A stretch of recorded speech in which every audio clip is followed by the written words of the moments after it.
Good morning class. कैसे हो सब लोग? आई होप सब मस्त होंगे। तो आज मैं बीपीएससी वालों के लिए इंग्लिश का मैराथन क्लास लेके आया हूँ और ये क्लास ऐसा होगा जो अगर आपने पूरा देख लिया तो डेफिनेटली आपके 25 में से 20 प्लस मार्क्स तो आने आने हैं। तो आज मैं ओवरव्यू दूंगा क्योंकि देखो बीपीएससी के एग्जाम में बहुत ज़्यादा टफ क्वेश्चन नहीं आने वाला है। वो आपसे बेसिक नॉलेज जानना चाहता है कि आपको इंग्लिश का बेसिक नॉलेज है या नहीं है। आप उस जो बीपीएससी का हेड है उसने खुद बोला था कि एग्जाम में हम ये पूछेंगे कि बच्चे को इंग्लिश आता भी है पढ़ना कि नहीं आता है।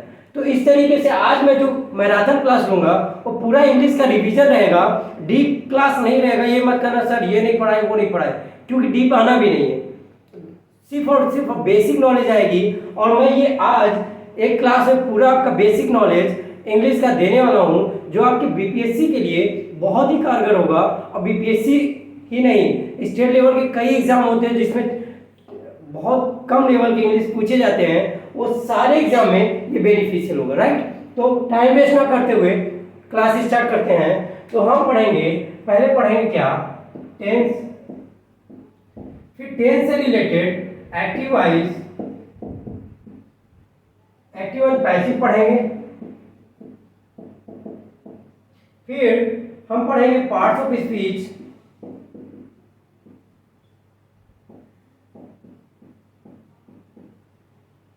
पार्ट्स ऑफ स्पीच में भी क्या पढ़ेंगे कि पार्ट्स ऑफ स्पीच को पहचानते कैसे हैं, क्योंकि ज्यादातर क्वेश्चन इसी से आएगा कि कहाँ पे नाउन है, कहाँ पे एडजेक्टिव है और कहाँ पे एडवर्ब है। तो पार्ट्स ऑफ स्पीच पढ़ेंगे, उसके बाद पढ़ेंगे नरेशन,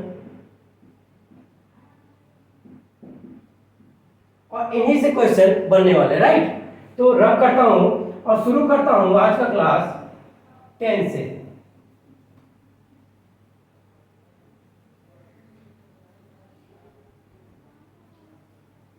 सारे बच्चे पेन और कॉपी लेके बैठ जाएंगे।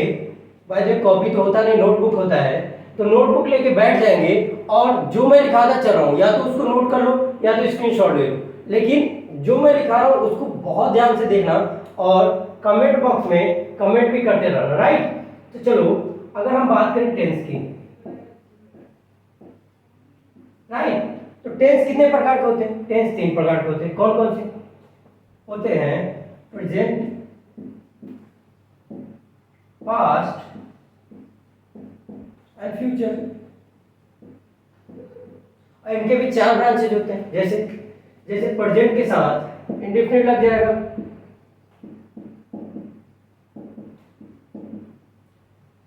कॉन्टिन्यूअस लग जाएगा, परफेक्ट लग जाएगा और परफेक्ट कॉन्टिन्यूअस लग जाएगा।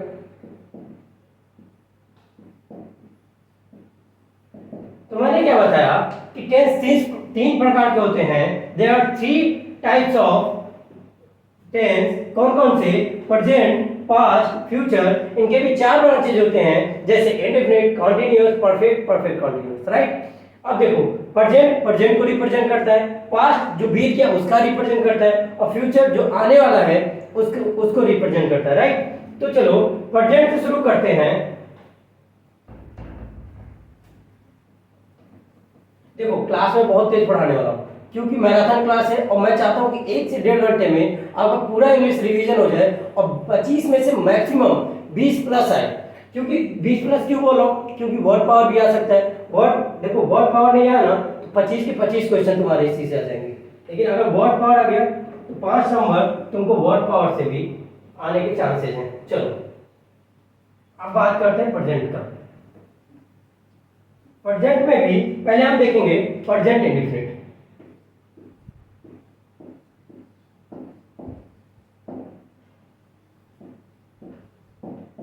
देखो प्रेजेंट इंडेफिनिट का रूल क्या होता है, रूल लिख लेते हैं पहले। देखो सब्जेक्ट आएगा, सब्जेक्ट के साथ वर्ब, वर्ब के साथ फर्स्ट फॉर्म या एस या एस लगा रहेगा। राइट, सब्जेक्ट वर्ब, वर्ब के साथ एस या एस लगा रहेगा प्लस ऑब्जेक्ट। तो कहोगे सर वर्ब के साथ एस या एस कैसे लगेगा? देखो जब भी सब्जेक्ट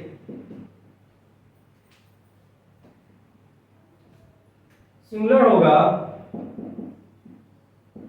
तो वहां पे वर्ब के साथ एस या ईएस जुड़ेगा। लेकिन अगर सब्जेक्ट प्लूरल होगा तो वहां वर्ब का बेस फॉर्म आएगा या फर्स्ट फॉर्म कर लो, राइट। अब कहोगे सर फर्स्ट फॉर्म सिंगुलर और प्लूरल क्या होता है ये पता है कि नहीं? चलो मैं बताता हूं। देखो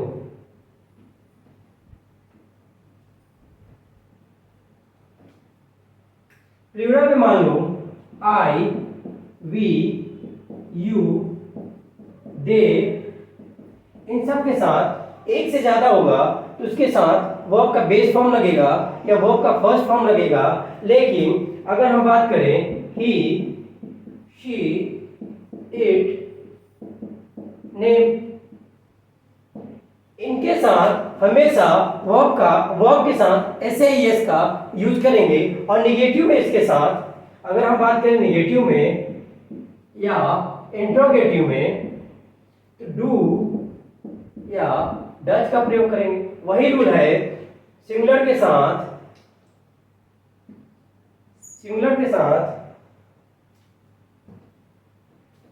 डज का यूज,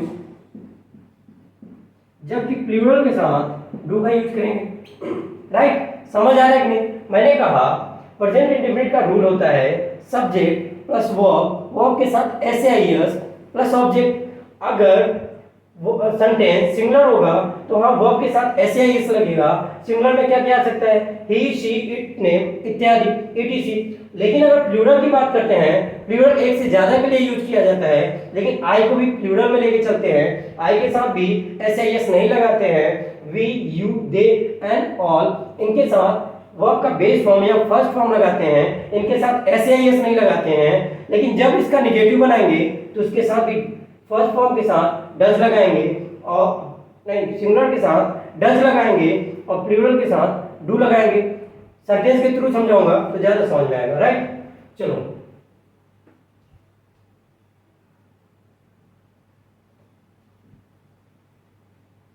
रूल ऊपर लिख दे रहा हूं, स्क्रीनशॉट ले लेना। Subject plus verb S plus object. जल्दी से स्क्रीनशॉट, राइट। अब रब करता हूं। चलो अब मैंने कहा सिंगुलर के साथ एस, प्लूरल के साथ कुछ नहीं आएगा, बेस फॉर्म आएगा या कर लो तो फर्स्ट फॉर्म आएगा। चलो अब सेंटेंस के थ्रू समझो। अगर मैं बात कहूं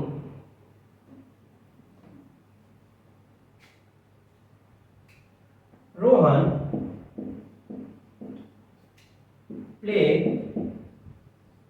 डेली, फिर मैं कहूं यू प्ले डेली, तो बताओ क्या ये पहला सेंटेंस सही है? मैंने कहा था कि जब भी सिंगुलर दिखेगा उसके साथ एस जुड़ेंगे वर्ब में, और प्लूरल दिखेगा तो वहां पे कुछ नहीं लगाएंगे। तो सेकेंड वाले सेंटेंस तो यू है, तो यू ये प्लूरल होता है और प्लूरल है इसलिए एस नहीं लगेगा, तो ये सही है, राइट। लेकिन यहाँ पे देखो एग्जाम में यही सब क्वेश्चन पूछेगा, ये रोहन के साथ प्ले लिख देगा, आपको लगेगा कि सही है।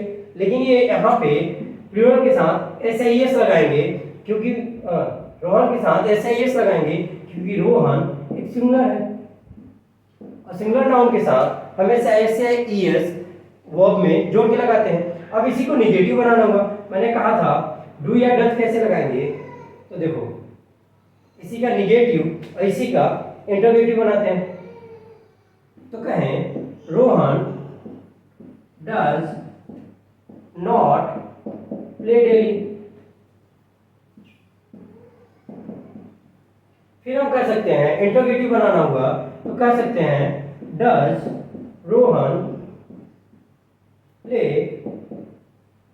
डेली। फिर हम कह सकते हैं why does Rohan play daily.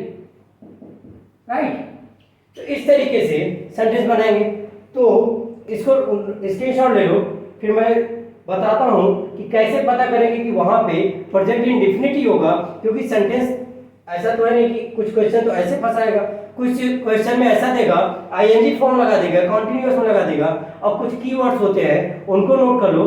तो कुछ कीवर्ड के साथ हमेशा वो प्रेजेंट इंडेफिनिट में ही यूज होता है। जैसे देखो, नोट डाउन कर लियो, स्क्रीनशॉट ले लो एक बार।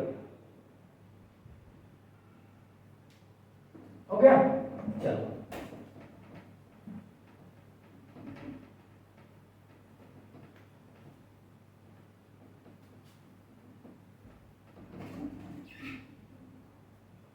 आई होप समझ में आ रहा होगा, और ये भी लग रहा होगा सर इतना इजी बता रहे हो, इससे टफ आएगा भी नहीं। अगर बेसिक नॉलेज नहीं है ना तो समझ लो कि प्रॉब्लम होनी है, और तुम डीप पढ़ने के चक्कर में बेसिक भूल जाते हो और बेसिक से ही क्वेश्चन आएंगे। चलो देखो, देखो कुछ कीवर्ड्स लिखो। जैसे मैं कहूं टू मेंटेन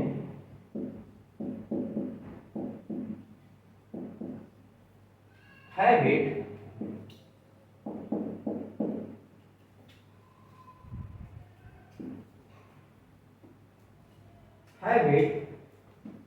रूटीन या एक्शन। जैसे में अब बताओ, देखो मैंने कहा प्रेजेंट इंडेफिनिट वहां पे यूज होगा जहां पे हैबिट, रूटीन या एक्शन की बात कर रहा हूं। जैसे किसी की हैबिट बताना हो तो कभी भी कॉन्टिन्यूअस में नहीं बनेगा, उसका डेली रूटीन बताना हो या डेली एक्शन बताना हो तो हम प्रेजेंट इंडेफिनिट में यूज करते हैं, ना कि इसके अलावा कंटिन्यूअस या किसी अदर टेंस में। राइट, देखो कैसे, जैसे मैं कहूं इसका कीवर्ड लिख लो कुछ। अब कैसे पहचानोगे कि बात हैबिट की हो रही है, रूटीन की हो रही है, डेली रूटीन की हो रही है? तो उसका कुछ कीवर्ड होता है। जैसे हम कहें ओकेजनली,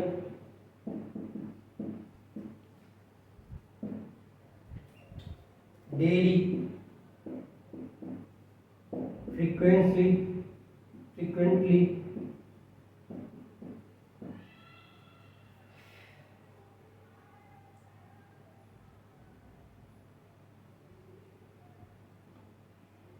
राइट, एवरीडे, etc। इस टाइप ये कीवर्ड याद रख लो, ये जहां भी आएंगे उसके साथ हमेशा प्रेजेंट इंडेफिनिट बनेगा, कभी भी कॉन्टिन्यूअस में नहीं बनेगा। एग्जांपल के थ्रू देखो, अगर मैं कहूं रोहन इज प्लेइंग डेली, तो देखो यहां पे क्या है, डेली रूटीन की बात हो रही है, उसके हैबिट की बात हो रही है कि वो डेली खेलता है। तो डेली खेलता है, यहाँ पे हैबिट या रूटीन है, डेली रूटीन है, तो यहाँ पे हमेशा प्रेजेंट इंडेफिनिट आएगा, कॉन्टिन्यूअस में नहीं आएगा। तो यहाँ इस कहना गलत होगा, हम इस के अलावा यहाँ पे कहेंगे प्लेज डेली। राइट, तो इसको स्क्रीनशॉट लो या नोट डाउन करो।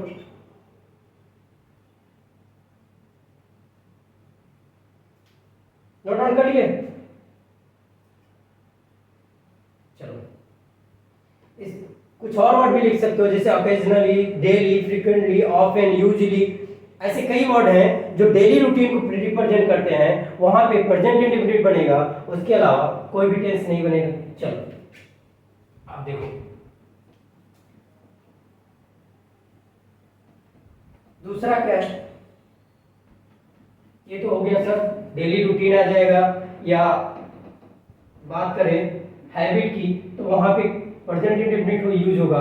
उसके अलावा क्या क्या चीजें हैं जिसके साथ प्रेजेंट इंडेफिनिट यूज होगा? तो हम देखो, दूसरा क्या होता है, आप सबने सुना होगा universal fact. Right,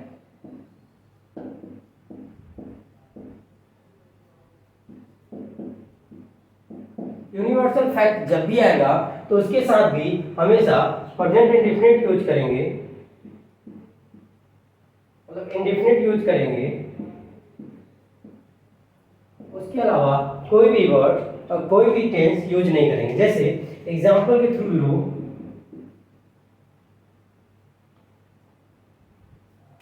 sun rises in the east।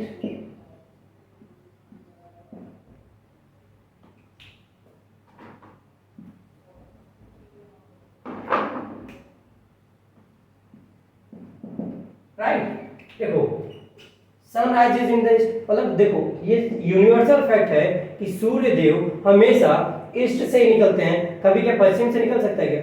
इसी तरीके जितने भी यूनिवर्सल फैक्ट में आएंगे, यूनिवर्सल फैक्ट में कौन कौन से हो सकते हैं? जैसे साइकोलॉजिकल फैक्ट, मैथमेटिकल फैक्ट, और क्या आ सकता है, फिर हम कर सकते हैं फिलोसफिकल फैक्ट, और क्या कर सकते हैं, और सारे जैसे में आ जाएंगे।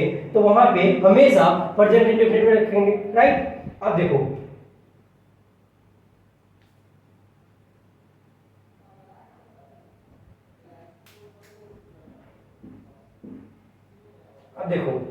जब बात करें प्रोवर्ब्स,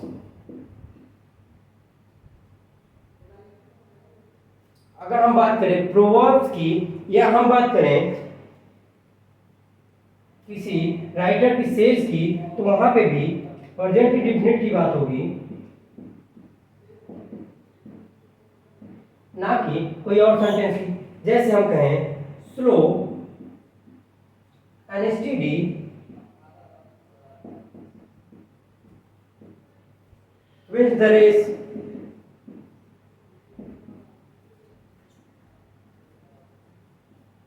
देखो जब भी हम प्रोवर्ब्स की बात करेंगे तो उसके साथ भी प्रेजेंट इंडेफिनिट यूज होगा, ना कि कोई और सेंटेंस। यूनिवर्सल फैक्ट आएगा तो भी वहां पे प्रेजेंट इंडेफिनिट दिखेगा।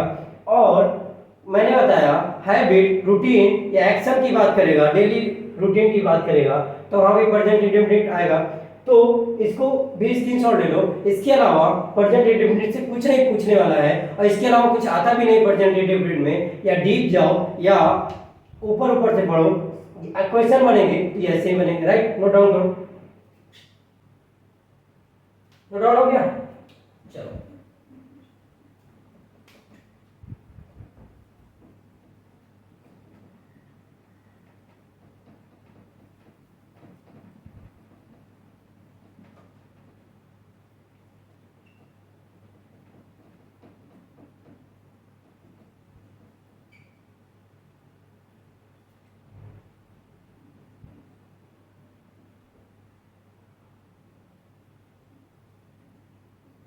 प्रेजेंट इंडेफिनिट के बाद हम लोग देखेंगे प्रेजेंट कंटीन्यूअस।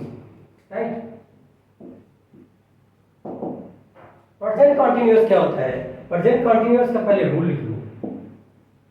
रूल क्या होता है? रूल में आएगा subject plus is, am, are plus verb ING plus object. अब सेंटेंस के थ्रू देखो, पहले ये देख लो, आई के साथ एम का यूज करेंगे, सिंगुलर के साथ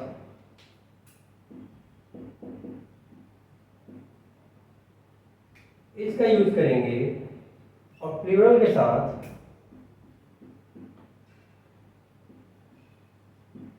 आर का यूज करेंगे।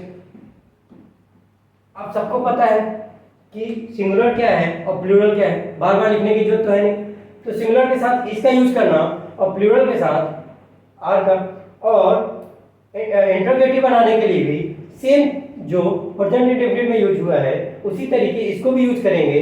एम के साथ नॉट लगा देंगे, आई आएगा तो इसके साथ नॉट लगा देंगे अगर सिंगुलर रहेगा तो, अगर प्लूरल रहेगा तो आर के साथ नॉट लगा देंगे। राइट, इसको समझाने की कोई जरूरत तो होगी नहीं, क्योंकि देखो अगर इन सब चीजों पे टाइम वेस्ट कर दूंगा तो जो मैं मेन चीजें बताना चाह रहा हूँ वो नहीं समझ में आएगी। और आई होप मैं इतना आपसे एक्सपेक्ट करता हूँ कि ये चीजें आपको समझ में आ गई होगी। अगर नहीं समझ में आई तो एक एग्जाम्पल के थ्रू बता देता हूँ।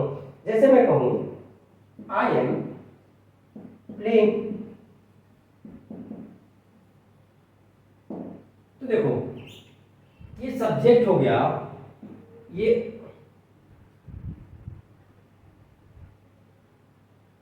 वर्ब हो गया, और ये मेन वर्ब हो गया, राइट।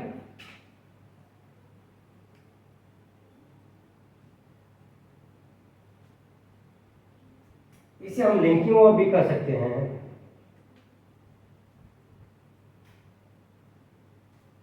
हेल्पिंग वर्ब हो गया ये, देखो ये सब्जेक्ट हो गया, ये हेल्पिंग वर्ब हो गया, ये मेन वर्ब हो गया।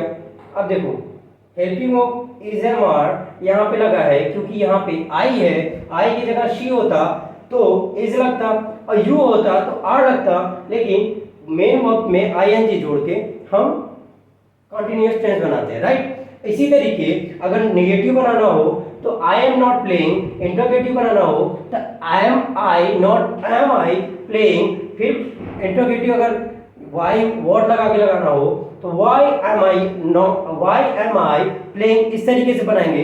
तो आई होप समझ में आ गया होगा, तो इसको नोट डाउन करो, फिर मैं इसका भी कीवर्ड बताता हूँ कि किस तरीके से बनता है। नोट डाउन करो, नोट डाउन हो गया, चलो।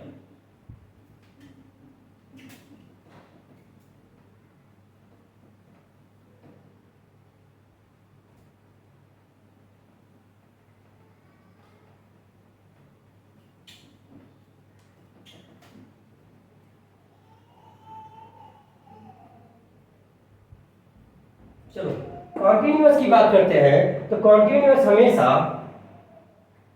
मेंशन करता है, मेंशन लाइव एक्शन। जैसे मैं कहूं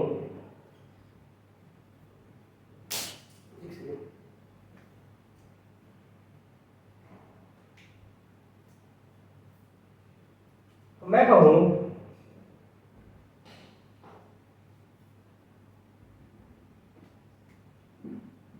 देखो कॉन्टिन्यूअस हमेशा मेंशन करता है लाइव एक्शन का। जैसे मैं कहूं मैं अगर कोई काम कर रहा हूं तो स्पीकिंग के साथ, बताने के साथ वो चीजें कॉन्टिन्यूअसली चल रही है, वहां पे प्रेजेंट कॉन्टिन्यूअस होगा। समझ में आया? नहीं समझ में आया? फिर से समझिए। जैसे मैं कहता हूँ आई एम प्लेइंग, जब मैं कह रहा हूँ तो उस समय मैं वो काम कर रहा होता हूँ, मतलब व्हेन स्पीकर सेज कि आई एम प्लेइंग, वो चीजें कॉन्टिन्यूअसली चलती रहती है, इसी को कॉन्टिन्यूअस में यूज करते हैं। जैसे इसका भी कीवर्ड लिख लो, अगर मैं कहूँ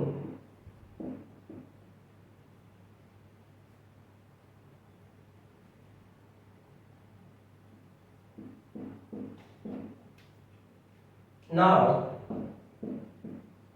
presently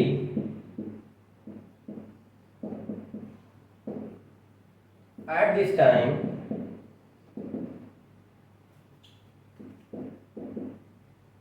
at the point of time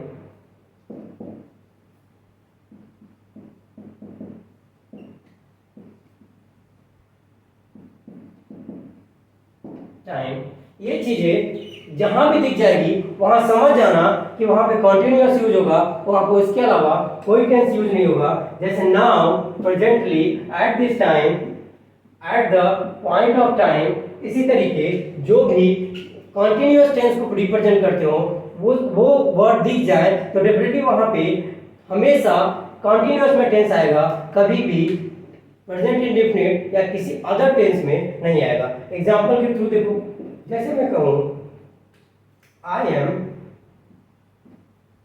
watching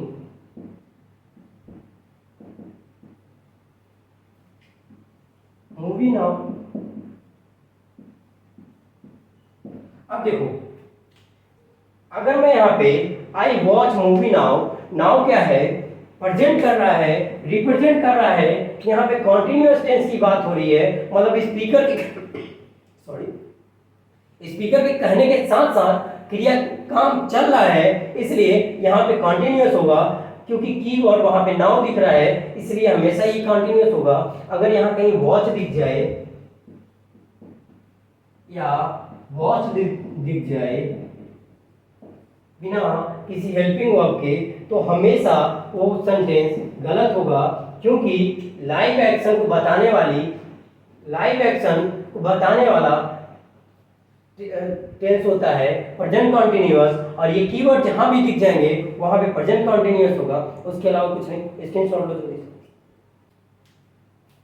हो गया, चलो।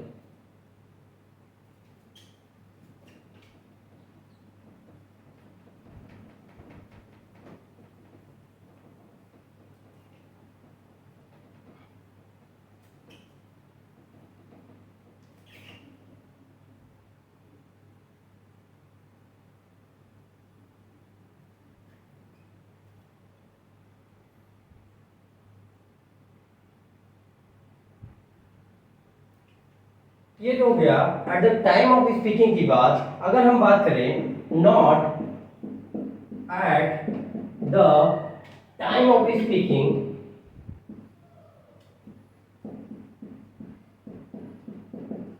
मतलब जब हम बोल रहे होते हैं या बता रहे होते हैं, उस जिस समय हम बता रहे थे उस समय वो काम कर रहे होते हैं, तब तो कंटिन्यूअस होता है। लेकिन कभी कभी ऐसा होता है कि हम बता रहे होते हैं लेकिन वो काम हो नहीं रहा होता है।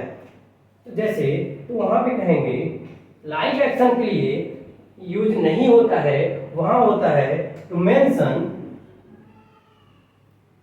Parallel action. पैरेलल एक्शन क्या है?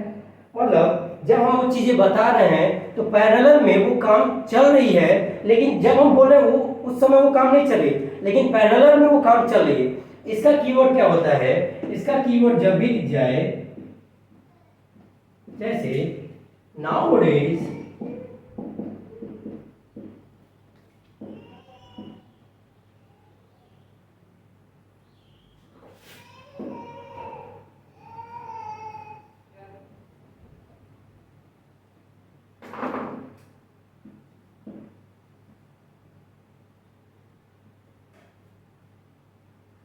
या these days, ये दिख जाए तो समझ जाना वहां पे भी कॉन्टिन्यूअस टेंस यूज होगा। जैसे अब मैं कहूं एग्जांपल के through, I am pursuing BA. अब बताओ, कोई आपसे पूछता है कि आप क्या कर रहे हो, तो आप क्या बोलते हो कि मैं आई एम परसुइंग बीए। तो क्या जिस समय आप बोल रहे हो उस समय उसके सामने बीए कर रहे हो क्या? लेकिन पैरेलल में कहीं आप बीए का कोर्स कर रहे हो और उसी को बता रहे हो, तो यहाँ डेफिनेटली ये चीजें कॉन्टिन्यूअस में होगी, ना कि इंडेफिनिट या किसी और में। नोट डाउन करो। हो गया, रब कर दूं? चलो,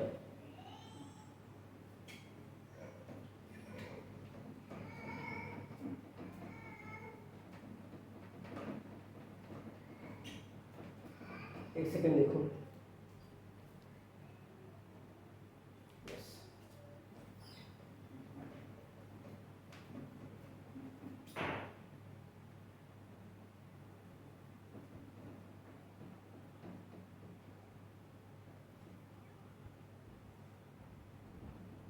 चलो, अब बात करते हैं प्रेजेंट कॉन्टिन्यूअस हो गया। प्रेजेंट कॉन्टिन्यूअस के बाद हम देखेंगे present perfect tense. Present perfect tense क्या होता है? देखो, प्रेजेंट परफेक्ट टेंस हमेशा रिसेंटली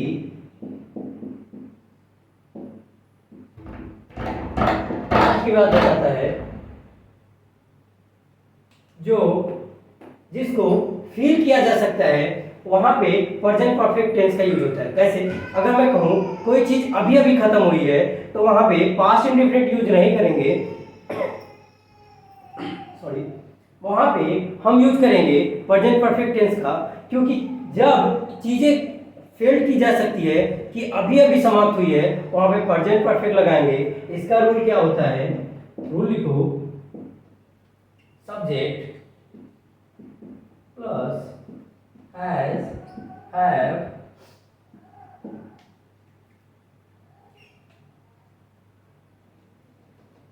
के साथ वर्ब का third form plus object. Right, example देता हूं एक, जैसे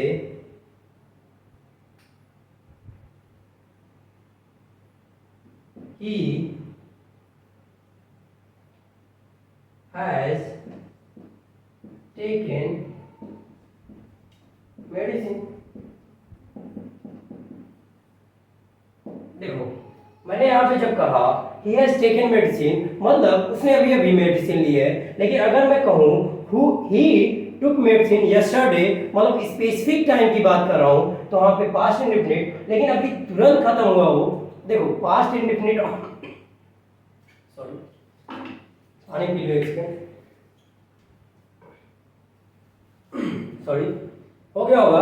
मैंने क्या कहा, रिसेंटली पास्ट की बात करता है प्रेजेंट परफेक्ट, मतलब देखो प्रेजेंट परफेक्ट और पास्ट इंडेफिनिट में कंफ्यूज करता है, कहाँ पे पास्ट इंडेफिनिट आएगा और कहाँ पे प्रेजेंट परफेक्ट, इसी में कंफ्यूज करता है। अगर मैं बात करूँ कोई चीज़ अभी अभी फिनिश हुई है, मैंने अभी कहा आई हैव टेकन वाटर, तो मैंने अभी अभी पानी पी है, आपको भी पता है मुझे भी पता है, मतलब जो रिसेंटली बीता हुआ है, जो अभी अभी बीता है, वहाँ पे परफेक्ट टेंस का यूज करेंगे। लेकिन जो चीज़ बहुत पहले बीत गई है मतलब जिसको फिर नहीं किया जा सकता है, जो स्पेसिफिक टाइम में बीता हुआ है, उसके लिए पास्ट इंडेफिनिट का यूज करेंगे।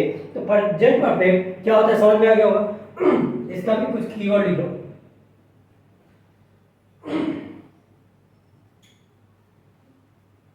समझ गए कि नहीं। इसका निगेटिव बनाना हुआ तो हैज नॉट कर देंगे, अगर इंट्रोगेटिव बनाना हुआ तो हैज पहले ले आएंगे, अगर वाई या डबल इंट्रोगेटिव बनाना हुआ तो वाई के साथ हैज लगाएंगे, फिर सब्जेक्ट लिखेंगे, फिर वर्ब लिखेंगे, फिर ऑब्जेक्ट लिखेंगे, राइट।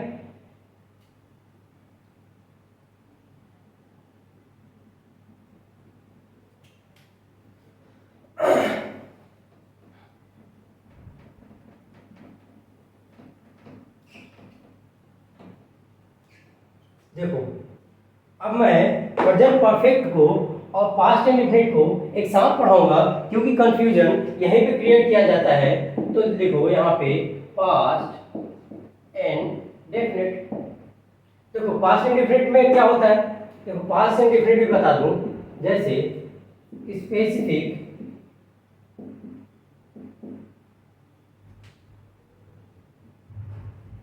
पहले रूल लिख लो।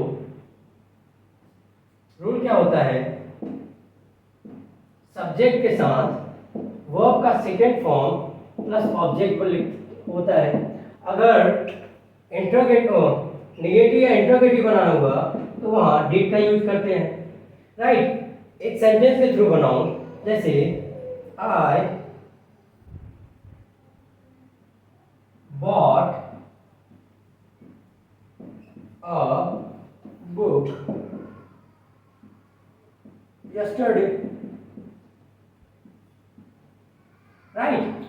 फिर इसी को अगर नेगेटिव बनाना हुआ तो डिड नॉट के साथ बाई लगाएंगे, यहीं पे कंफ्यूजन क्रिएट करता है आपको। डिड नॉट भी लिखेगा और यहाँ पे बॉट भी लिखेगा, और आपको नॉलेज नहीं होगी तो आप बॉट पे वो बाई नहीं लिखेगा, वो बॉट ही लिखेगा, और आपको कंफ्यूज करेगा कि बॉट सही है कि नहीं। तो बॉट कभी भी सही नहीं होगा, क्योंकि डिड लग गया, डिड खुद डू का सेकेंड फॉर्म है, तो इसके पास वर्ब का बेस फॉर्म या फर्स्ट फॉर्म, वर्ब का फर्स्ट फॉर्म आएगा, ना कि वर्ब का सेकेंड फॉर्म। तो यहाँ बाई कहना सही होगा। इसी तरीके देखो इंटरोगेटिव बनाना होगा तो डिड को पहले ले आएंगे, अगर वाई से बनाना होगा तो why did I buy a book yesterday लिखेंगे, राइट। तो इसको भी नोट डाउन करो, फिर मैं दोनों को एक साथ कंपैरिजन करके बताता हूँ तो फिर समझ में आ जाएगा, राइट। हो गया, चलो।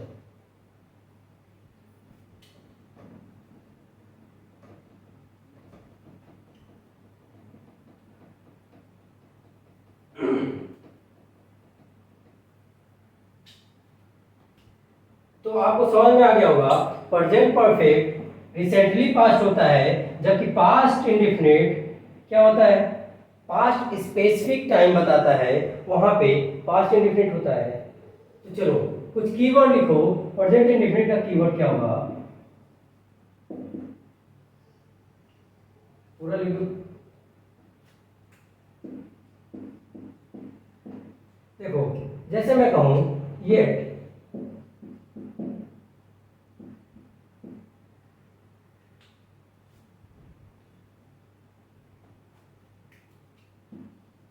अप टिल नाउ, मैं कहूँ by now, by this time and so on. जब भी ये दिख जाए तो हमेशा प्रेजेंट परफेक्ट होगा।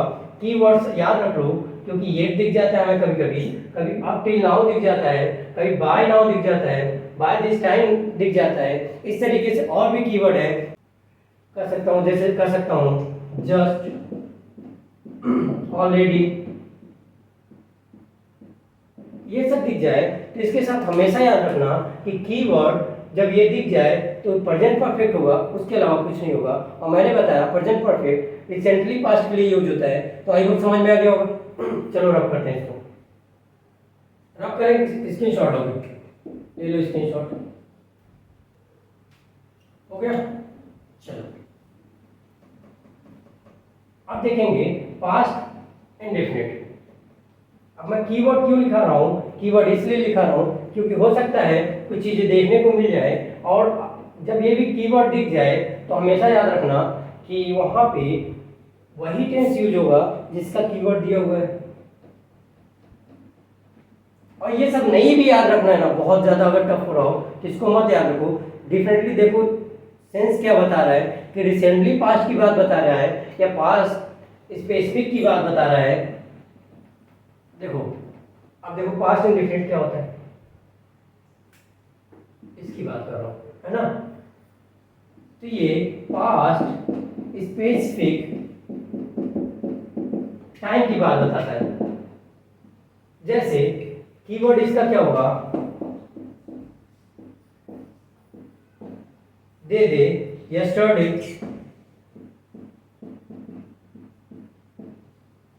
कोई डे दे दे, डेट दे दे, ईयर दे दे, मंथ दे दे,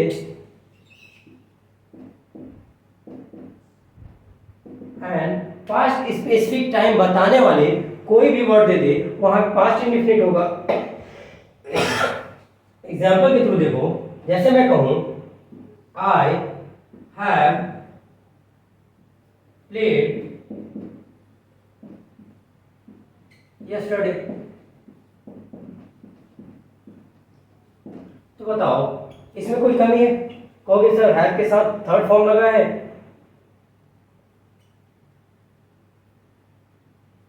इसका रूल मैंने क्या बताया था? इसका रूल होगा subject has, have, verb third plus object. ये है आपका प्रेजेंट परफेक्ट टेंस का रूल। मैंने इसका रूल बताया था कि नहीं बताया था? नहीं बताया होगा तो इसको लिख लो, ये होगा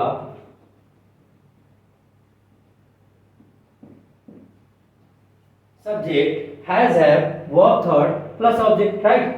देखो तुम देखोगे हैव के साथ सर थर्ड फॉर्म है तो ये डेफिनेटली सही होगा। लेकिन मैंने क्या बताया, ये पास्ट स्पेसिफिक टाइम बता रहा है, ये इंडिकेट कर रहा है कि उसने कल खेला था। कल खेला था मतलब स्पेसिफिक टाइम बता रहा है कि ये चीजें कल हो चुकी है। क्या इसको फील कर सकते हो कि रिसेंटली पास्ट हुआ है? ये रिसेंटली पास्ट नहीं, एक स्पेसिफिक टाइम की बात बता रहा है कि चीजें कल बीत चुकी है। तो यहाँ पे हैव प्लेड न होके यहाँ पे होगा ओनली आई प्लेड यस्टरडे, मैंने कल खेला, राइट। इसी तरीके जहां कहीं भी yesterday, day, date, year, month ये सब चीजें दिख जाए या पास्ट स्पेसिफिक टाइम की बात करें तो वहां पे इसको यूज करेंगे पास्ट इंडेफिनिट का। और दूसरा लिख लो हिस्टोरिकल इवेंट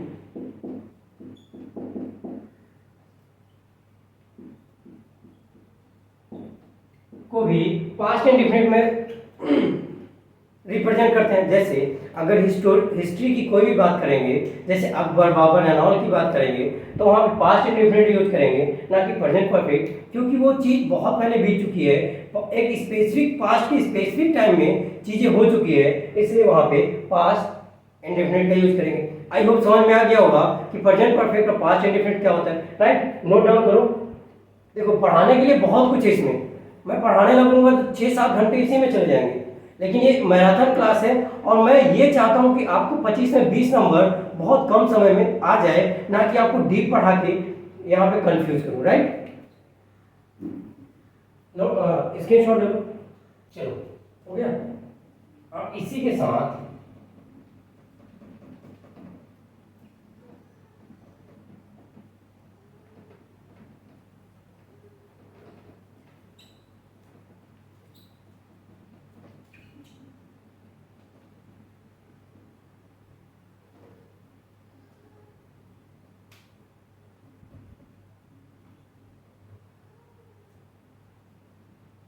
अब यहीं पे मैं पास्ट इंडेफिनिट के साथ पास्ट परफेक्ट को भी कंफ्यूज किया जाता है, क्योंकि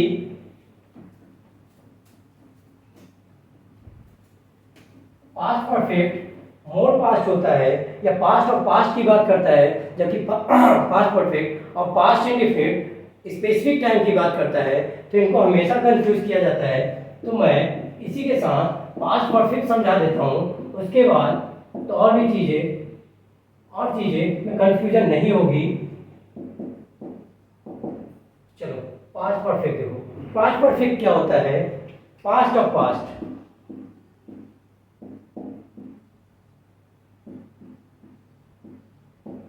या हम कहें मोर पास्ट।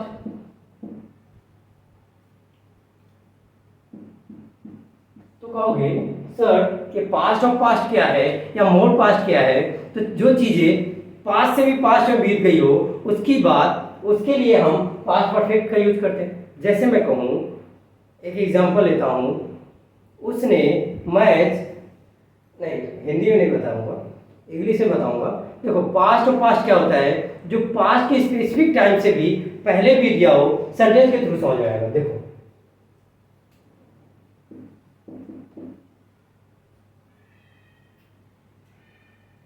मैं अगर कहूं the train had gone before he reached। तो मैंने क्या कहा? The train had gone before he reached. पहले रूल लिखा दूं क्या? पहले रूल लिखा देता हूं, फिर समझाता हूं, ज्यादा समझ में आएगा।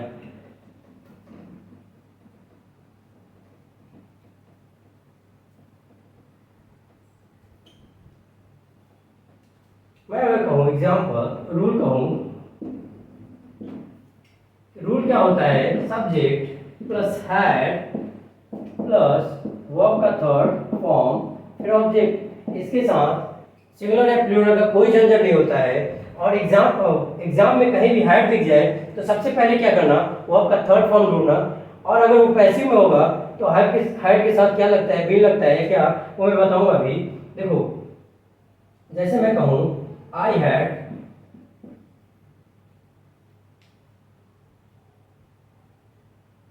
played before, right? तो हैड क्या हुआ? हेल्पिंग वर्ब, और प्लेड क्या हुआ? मेन वर्ब या वर्ब का थर्ड फॉर्म, राइट? तो इसको स्क्रीनशॉट लो जल्दी से। हो गया? चलो, अब पास्ट ऑफ पास्ट क्या है या मोर पास्ट क्या है उसको मैं समझाता हूं एग्जाम्पल के थ्रू। देखो, एग्जाम्पल लिखूं, अगर मैं कहूं आई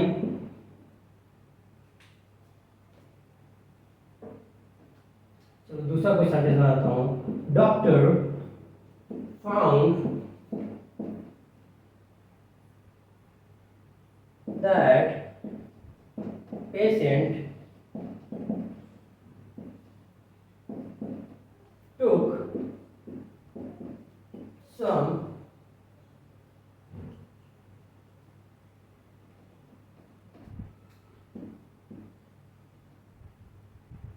drug, राइट? तो मैंने कहा doctor found that patient took some drugs. तो देखो पास्ट और पास्ट कैसे होगा और कहाँ पे हैड यूज होगा और कहाँ पे प्रेजेंट इंडेफिनिट। देखो मैंने कहा डॉक्टर फाउंड, डॉक्टर पहले पाएगा कि उसने मेडिसिन पहले ली होगी, तो डॉक्टर बाद में टेस्ट करेगा और मेडिसिन उसने पहले ली होगी, तो ये पास्ट हो गया कि डॉक्टर फाउंड। लेकिन पास्ट से भी पास्ट में जब डॉक्टर ने पाया कि मेडिसिन उसने लिया है तो उसके पहले वो उसने मेडिसिन ली होगी, तो पास्ट और पास्ट होगा, तो यहाँ टुक ना होके यहाँ पे क्या होगा, हैड टेकन का यूज करेंगे, क्योंकि यहाँ पास्ट और पास्ट की बात कर रहे हैं और पास्ट और पास्ट हमेशा परफेक्ट में यूज होता है, ना कि उसमें क्या कहते हैं इंडेफिनिट में, राइट। मतलब पास्ट और पास्ट समझ में आ गया क्या होता है। जो भी चीज पास्ट से भी पास्ट में बीती हो उसकी बात कहने के लिए हम हमेशा पास्ट परफेक्ट में यूज करते हैं, और इसके साथ हमेशा एक कोई ना कोई वर्ड दिया होगा जो बताएगा आपको, जो आपको इंडिकेट करेगा कि ये चीज पास्ट के पास्ट में हो चुकी है, राइट। तो नोट डाउन करो, स्क्रीनशॉट लो जल्दी से, टाइम वेस्ट नहीं करेंगे, टेंस में बहुत टाइम वेस्ट हो गया। चलो अब सिर्फ और सिर्फ रूल समझना है।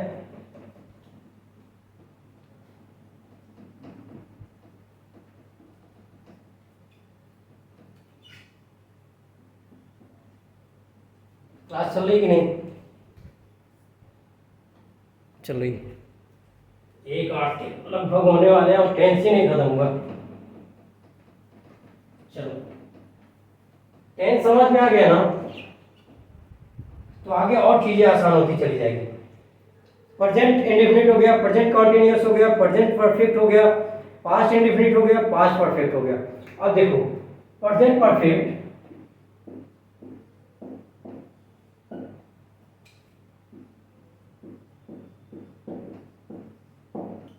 कॉन्टिन्यूअस या पास्ट परफेक्ट कॉन्टिन्यूअस या फ्यूचर परफेक्ट कॉन्टिन्यूअस हम एक साथ पढ़ेंगे, राइट। देखो डिटेल में पढ़ोगे तो बहुत टाइम लगेगा, लेकिन सिंपल सा है कि एग्जाम में ये नहीं पूछा जाएगा कि कैसे क्या है, एक एक वो नहीं पूछेगा, आपसे ये पूछेगा कि इसके साथ कौन सा हेल्पिंग वर्ब लगता है और पास्ट परफेक्ट में होगा या पास्ट परफेक्ट कंटिन्यूअस होगा या पास्ट परफेक्ट में होगा या पास्ट इंडेफिनिट में होगा। इस तरीके से देखो, अगर मैं कहूँ रूल देख लो, रूल की बात करूँ तो सब्जेक्ट के साथ हेल्पिंग वर्ब आएगा, फिर बीन आएगा, फिर वर्ब आईएनजी आएगा, फिर ऑब्जेक्ट आएगा, हाँ, फिर सिंस या फॉर, फिर ऑब्जेक्ट आएगा। अब मैं यहाँ हेल्पिंग वर्ब क्यों लिखा हूँ, क्योंकि हेल्पिंग वर्ब प्रेजेंट के अनुसार हैव लगा लेना या हैज लगा लेना, पास्ट के अनुसार आप हैज या हैव हैड लगा लेना, और फ्यूचर के अनुसार विल शैल का यूज कर लेना, राइट। तो देखो ये तो रूल हो गया। एग्जाम में फंसाएगा कैसे, तो एग्जाम्पल देखो, जैसे वो कहे सोहन हैज, नो ऐसे नहीं लिखेगा,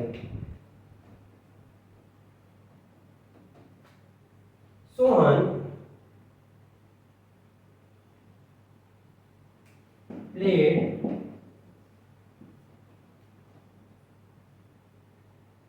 since morning, राइट। अब देखो सिंस दिख गया, सिंस दिखते ही आपको समझ में आना चाहिए कि यहाँ सिंस या फॉर दिखेगा। देखो सिंस कहाँ पे यूज होता है, पॉइंट ऑफ टाइम के साथ,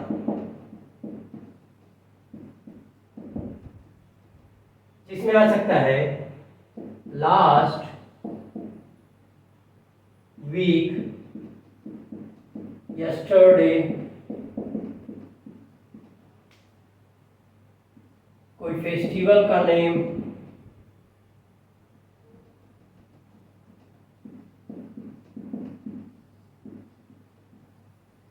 एक्सेट्रा। और फॉर कहां पे यूज होगा, इसको रख कर दो ऊपर,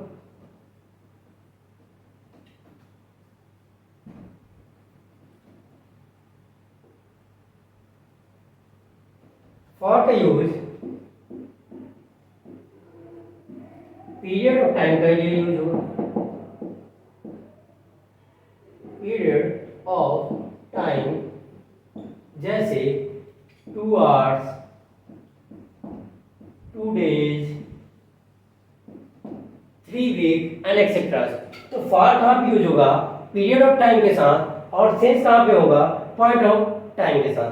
तो आपको दो ही चीजें फंसाएगा, पीरियड ऑफ टाइम या सिंस या फॉर के साथ आपको फंसाता है। या तो आपको टेंस में सेकेंड फॉर्म दे देगा और आगे सिंस या फॉर का यूज करेगा, उसके अनुसार आपको देखना होगा कि क्या यहाँ पे सही यूज हुआ है कि नहीं। तो जब भी आपको दिख जाए सिंस या फॉर, तो हमेशा यहाँ पे हेल्पिंग वर्ब हैज या हैव लगेगा और वर्ब का बीन लगेगा, यहाँ प्लेन यूज करेंगे।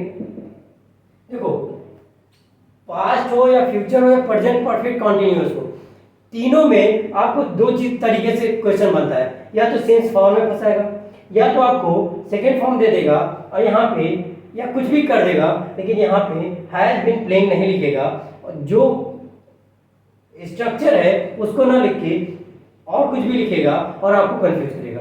तो एक ट्रिक है कि जब भी पहले देखो सेंटेंस में सेंस या फॉर है, तो पहले परफेक्ट कॉन्टिन्यूअस में टेंस यूज हुआ है कि नहीं उसको देख लेना। राइट, आई होप समझ में आ गया होगा। इसे देख लिए तो कोई जरूरत नहीं है डीप में पढ़ने का, एक एक चीज पढ़ोगे तो बहुत टाइम लगेगा। और बीपीएससी में इतना डीप नहीं पूछने वाला है, यही सब पूछेगा। इसको नोट डाउन करो जल्दी से।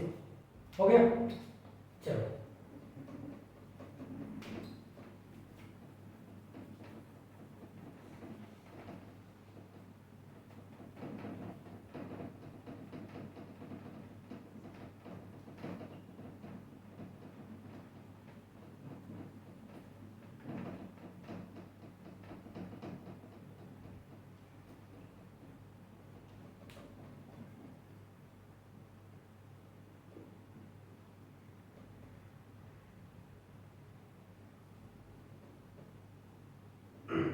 अब पास्ट कंटिन्यूअस और फ्यूचर कंटिन्यूअस एक साथ पढ़ते हैं।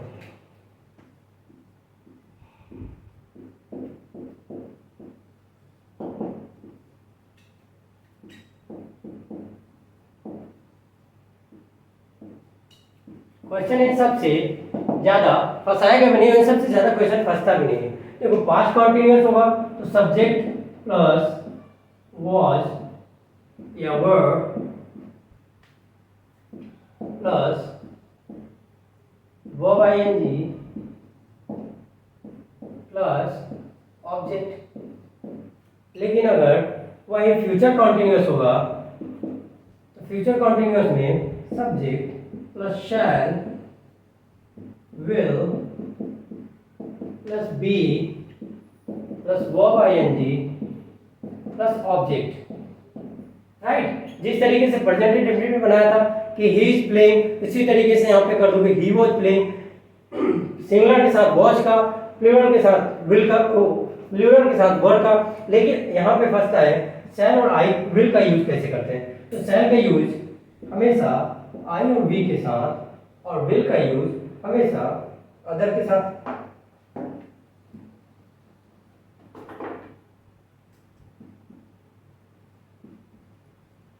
राइट, लेकिन अगर हम एम्फेसाइज करें या किसी चीज पे जोर डालें तो वहां पे जस्ट अपोजिट हो जाएगा।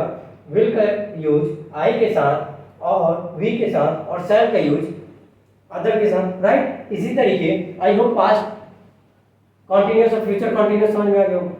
अब इसको ज्यादा पढ़ने की डीपली जरूरत नहीं है, कहो तो मैं बता दूं, टाइम वेस्ट होगा, क्योंकि अभी टाइम नहीं है। सिर्फ ये समझ लो कि रूल्स कैसे यूज होता है, क्योंकि एग्जाम में क्या करेगा, वॉज लिखेगा और यहाँ पे वर्ब लिख देगा, आईएनजी फॉर्म में नहीं लिखेगा, सेकेंड फॉर्म में लिखेगा या तो फर्स्ट फॉर्म में लिखेगा। इसी तरीके यहाँ पे फंसाएगा विल बी के साथ। राइट, तो हम लोगों ने पढ़ लिया present indefinite, present continuous, perfect, perfect continuous, और आई होप सारे टेंस हम लोगों ने पढ़ लिया। चलो अब बात करते हैं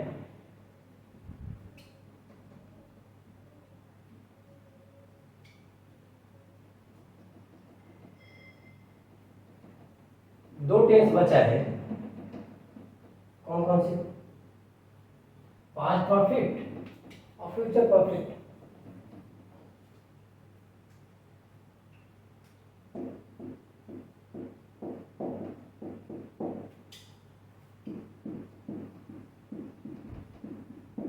इसका भी रूल लिख लो।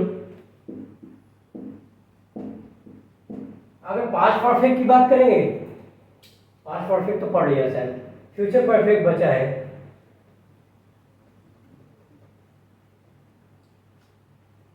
तो फ्यूचर परफेक्ट में क्या होता है, देखो सब्जेक्ट प्लस विल या shall plus have plus been plus object.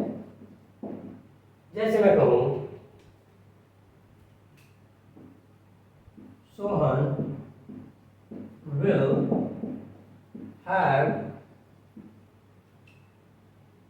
भी नहीं लगेगा, सॉरी परफेक्ट टेंस का भी यहाँ पे नहीं लगेगा, हैव के साथ प्लस ऑब्जेक्ट, राइट। तो मैंने कहा Sohan will have played, right. तो फ्यूचर परफेक्ट का रूल ये होता है, और इस तरीके का क्वेश्चन बनेगा, विल हैव की जगह कुछ और लिख देगा, या विल हटा देगा या हैव हटा देगा और आपको दे देगा और आपको कंफ्यूज करेगा। तो टेंस सही हो गया, इसको नोट डाउन करो, फिर 2 मिनट का पानी पी के मैं एक्टिव एंड पैसिव पढ़ाता हूँ, राइट।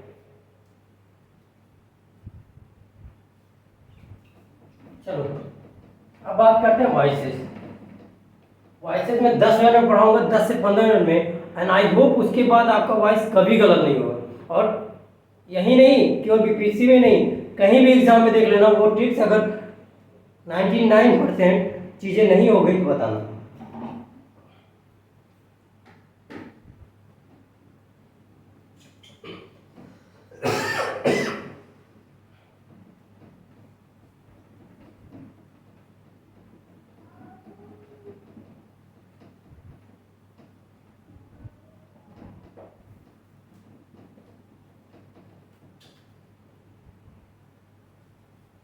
चलो देखो, टेंस से मैंने इसलिए इतना टाइम लिया ताकि वॉइस आपको बहुत कम समय में और बहुत सटीक तरीके से समझ में आ जाए।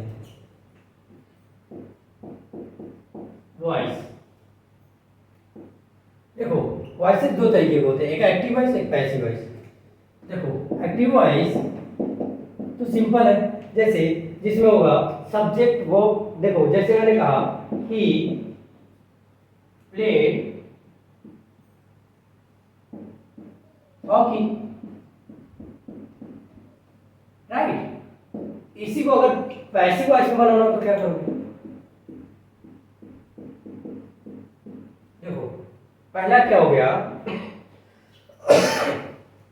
ये तो हो गया सब्जेक्ट, राइट। ये क्या हो गया, आपका वर्ब हो गया, और ये आपका ऑब्जेक्ट हो गया। पैसिव वॉइस में क्या करते हैं, ऑब्जेक्ट को पहले लेके आते हैं और सब्जेक्ट को लास्ट में लेके जाते हैं। जैसे मैं कहूं सब्जेक्ट क्या है, हॉकी, तो ऑब्जेक्ट क्या है, हॉकी, तो हॉकी को पहले ले आएंगे। और देखो प्लेड क्या है, सेकेंड फॉर्म, तो ये पास्ट इंडेफिनिट है, तो पास्ट इंडेफिनिट के लिए वॉज के साथ हम सेकेंड फॉर्म लगाते हैं, थर्ड फॉर्म लगाते हैं, तो हॉकी वॉज प्लेड।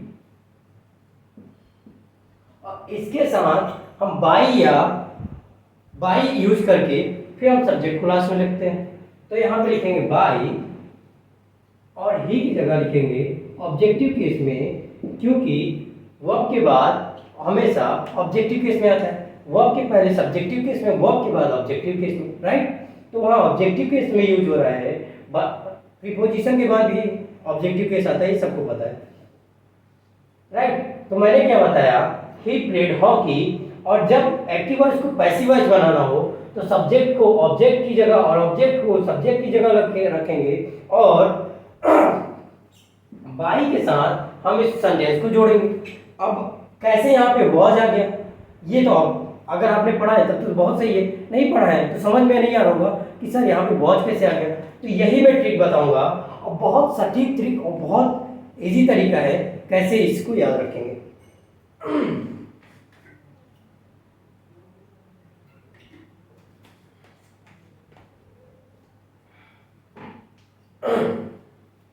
पीछे के सारे रूल याद होंगे आपको, है ना।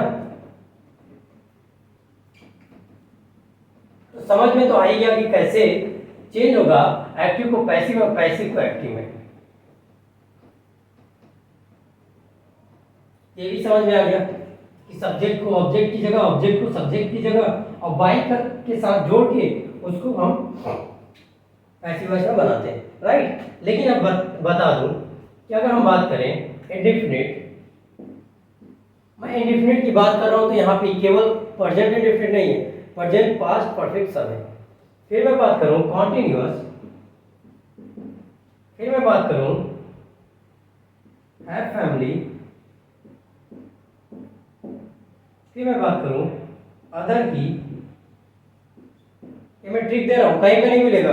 और ये मत कहना सर बहुत शॉर्टकट बता दी, क्योंकि एग्जाम में हमेशा इसी से क्वेश्चन फंसेगा। और ये ट्रिक अगर आपको आ गया ना तो पूरा वॉइस पढ़ने की जरूरत ही नहीं है। अब बीपीएससी में इतना टफ तो नहीं आएगा कि आपको पूरा रूल्स याद होने चाहिए तभी तो होगा।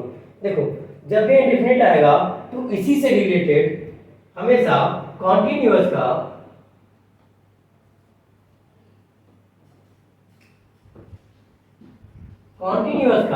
हेल्पिंग वर्ब लेंगे प्लस वर्ब का थर्ड फॉर्म। फिर देखो मैंने क्या कहा, कॉन्टिन्यूअस आएगा तो फिर वही कॉन्टिन्यूअस वाला क्या लेंगे, हेल्पिंग वर्ब लेंगे और बीइंग लगाएंगे, फिर उसके बाद verb third.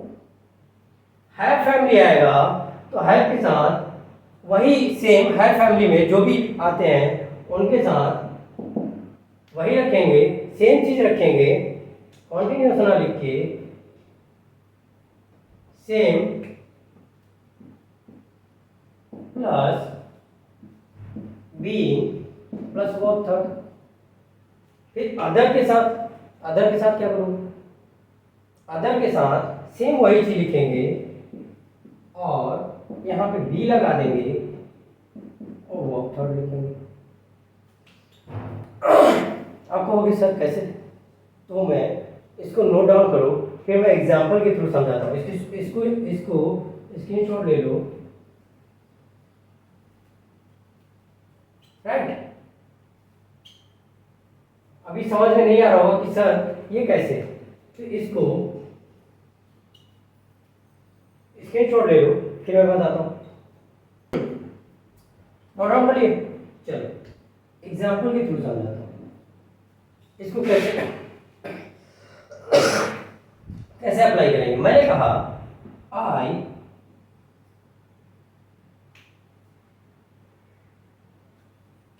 Schooled him, right. तो मैंने क्या बताया कि जब भी पहले तो देखो ये टेंस कौन सा है, तो मैंने बताया था भी कि फर्स्ट फॉर्म है आई के साथ, तो फर्स्ट फॉर्म होगा तो प्रेजेंट इंडेफिनिट होगा। तो मैंने कहा इंडेफिनिट का कॉन्टिन्यूअस, तो पहले तो आप क्या करोगे, ऑब्जेक्ट को उठाओगे और ऑब्जेक्ट को पहले लिखोगे सब्जेक्ट की जगह, तो ये हिम से हो जाएगा ही। अब बताओ, मैंने कहा इंडेफिनिट का कॉन्टिन्यूअस का हेल्पिंग वर्ब लो, तो इंडेफिनिट प्रेजेंट इंडेफिनिट का कॉन्टिन्यूअस में हेल्पिंग वर्ब क्या था, इज एम आर, तो ही क्या है, ही एक सिंगुलर है तो यहाँ इज लेंगे, राइट। अब बताया मैंने वर्ब का थर्ड फॉर्म, स्कूल्ड को क्या करोगे, स्कूल्ड, फिर बाय लगाएंगे, बाय हर जगह लगाना है, सिर्फ नो को छोड़ के। या कुछ ऐसे वर्ड होते हैं जिनके साथ बाय का यूज नहीं होता है, वो भी मैं बताऊंगा बाद में। पहले ये देखो जो बेसिक तरीका है कैसे पहचानना है। देखो मैंने कहा ऑब्जेक्ट को सब्जेक्ट की जगह, फिर इंडेफिनिट की कॉन्टिन्यूअस के हेल्पिंग वर्ब को रखो, फिर वर्ब थर्ड रखो, फिर बाय लगाओ और सब्जेक्ट को ऑब्जेक्ट की जगह रखो। आई की जगह क्या हो जाएगा,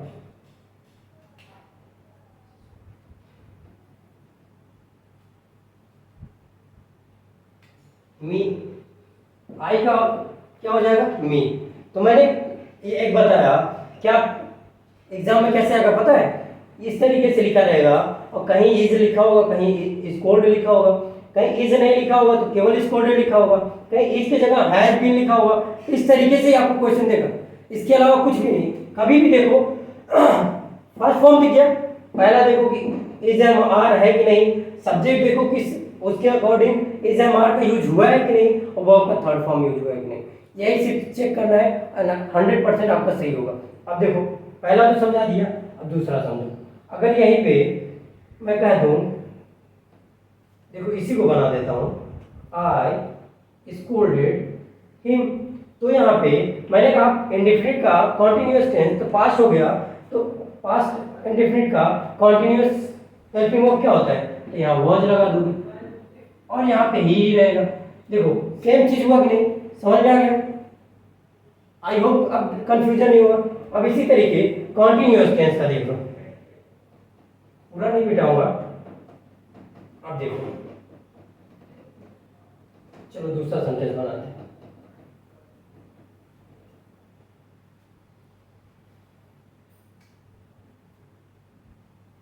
आई एम स्कोल्डिंग हिम। देखो फिर मैंने क्या बताया, कॉन्टिन्यूअस का कॉन्टिन्यूअस में रहेगा तो पहले ही हिम को ही ले आओ, और एम की जगह क्या करो, वॉज लगाओ, क्योंकि कॉन्टिन्यूअस का हेल्पिंग वर्ब क्या है, वॉज। फिर मैंने कहा बीइंग लगाओ, तो बीइंग लगा दिया। फिर मैंने कहा वर्ब थर्ड लगाओ, तो वर्ब थर्ड लगा दिया। फिर मैंने कहा बाय लगाओ, फिर मैंने कहा ऑब्जेक्टिव केस लगाओ, सब्जेक्ट को ऑब्जेक्ट में बनाओ, मीन लगा दिया। समझ में आया कि नहीं? अब बताओ क्वेश्चन कहाँ से फंसेगा? क्वेश्चन तो यहीं से फंसना है ना यार, और कहीं से आएगा क्या? क्वेश्चन कहीं अपने आप से तो बन के नहीं आएगा कि वॉच की जगह कुछ और लग जाएगा। तो देखो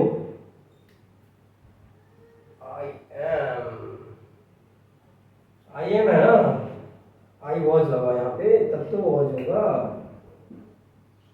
देखो आई वॉज स्कोल्डिंग हिम, तो I was being, he was being scolded by me.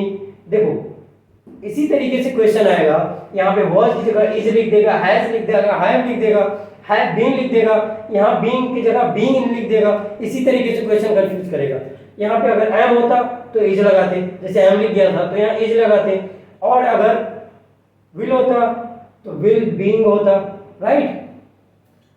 देखो विल बी का बनता ही नहीं है, प्रेजेंट फ्यूचर कॉन्टिन्यूअस का बनता ही नहीं है। चलो क्वेश्चन आपसे ऐसे ही पूछे जाएंगे, इसी से देखो, इसी ट्रिक से सारे आपके होंगे, बस देखते जाओ बस। अब देखो हैव फैमिली का देखो, अगर मैं कहूं ही हैव, मेरा भी दिमाग खराब हो गया, ठीक है साथ हैव लगा रहा हूं, he has scolded him। देखो फिर मैंने क्या कहा, अगर हैव फैमिली आए तो सेम यूज करो, उसके साथ बीन लगाओ, फिर वर्ब थर्ड लगा दो। तो मैंने कहा he scolded her,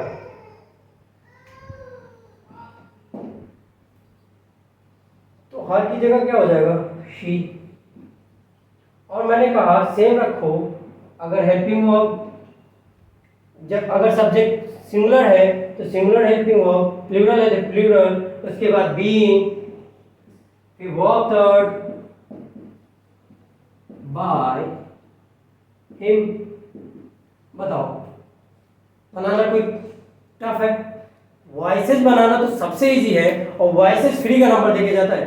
बस ये ट्रिक याद रख लो। ये ट्रिक क्या, 2-3 बार आप सिर्फ प्रैक्टिस से बिठाओ, जो भी मैंने पढ़ाया सिर्फ प्रैक्टिस से बिठाओ और देखते जाओ। इस ट्रिक से अगर ना बना तो मुझे बताना। जब भी ये चीजें दिख जाए ना तो सबसे पहले ये ढूंढना चालू करना, हेल्पिंग वर्ब, क्योंकि हेल्पिंग वर्ब में ही कंफ्यूजन करता है। या तो फिर स्कोल्डेड की जगह स्कोल्ड रख देगा, वर्ब की जगह वर्ब थर्ड की जगह वर्ब सेकंड रख देगा। अब तो हो गया अदर्स में क्या क्या आएंगे सर? जैसे अदर्स का मैं बता दूं, मॉडल एक्सिलरी जितने होते हैं वो सब आएंगे, जैसे कैन, मे, माइट, ये सब आ गया। जैसे कह दो ही कैन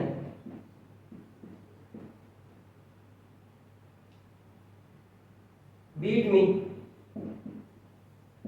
बताओ कैन क्या है, ना तो इंडेफिनिट में है, ना कॉन्टिन्यूअस में है, ना है फैमिली में है। तो यहाँ पे क्या करोगे, ये अदर में है तो देखो पहले तो मी को आई में बदलो, फिर आई की जगह कैन को कैन रखो के सेम। फिर मैंने कहा बी लगाओ, बी लगाओ, वो आपका थर्ड फॉर्म बदलाओ, B10 बनाओ, B10 बाय ही को हिम लिखो। विजुअल है नहीं है, ही को हिम लिखो। राइट, इसी तरीके से समझ लो जहां कहीं भी आपको वॉइस दिख जाए तो पहले तो टेंस देखो कौन सा है, उसके हिसाब से देखो वहां पे हेल्पिंग वर्ब क्या लगा है, और हेल्पिंग वर्ब के साथ बी, बीइंग, बीइंग, ये सब वर्ब थर्ड फॉर्म ये सब लगा है कि नहीं लगा है। और ये ट्रिक आपने आजमा लिया तो वॉइस का आपका कोई भी क्वेश्चन गलत नहीं होगा। राइट, नोट डाउन करो, ये इसको स्क्रीनशॉट ले लो या नोट डाउन करो। अगर इसी को हम यहाँ पे मे लगा देते मे भी, शैल लगा देते शैल भी, शुड लगा देते शुड भी, इसी तरीके कुछ भी लगा देते तो यहाँ पे इंडेफिनिट कॉन्टिन्यूअस है फैमिली के अलावा कुछ भी आ जाता तो वहाँ पे बी का यूज करेंगे। टू आ जाता तो टू भी हो जाता, जैसे हैव टू, देखो सबसे बड़ी चीज है हैव टू लगा, हैव टू बी नहीं लगाएंगे, हैव टू बी लगाएंगे, क्योंकि वो पे यहाँ पे टू आ गया तो अदर कैटेगरी में आ गया तो वहाँ बी लगेगा, बी के साथ वो का थर्ड फॉर्म लगेगा। आई होप कि वॉइसेस कंफर्म हो गया होगा, समझ में आ गया होगा, नोट डाउन करो। चलो अब वॉइस में कोई भी क्वेश्चन गलत नहीं होगा, एक बार आप प्रैक्टिस करके देखो, जितना भी मैंने पढ़ा है ना सिर्फ प्रैक्टिस करके देखो, कुछ भी गलत होगा तो बताना। अब बताओ नरेशन बता दो या पार्ट्स ऑफ स्पीच बता दो।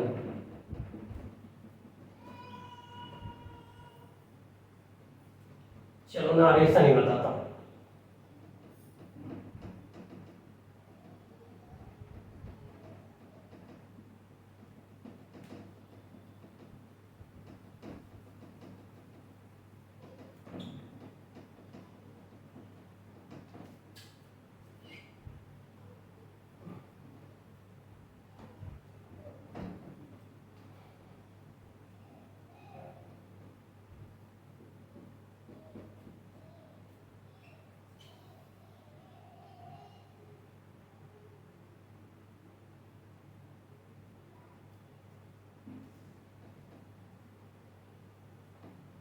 चलो नरेशन देखो,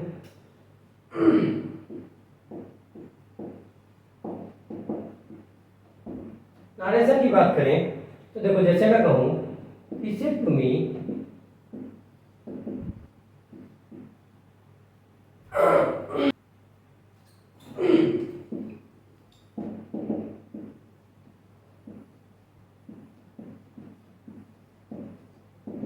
उसने कहा he said to me I am ready।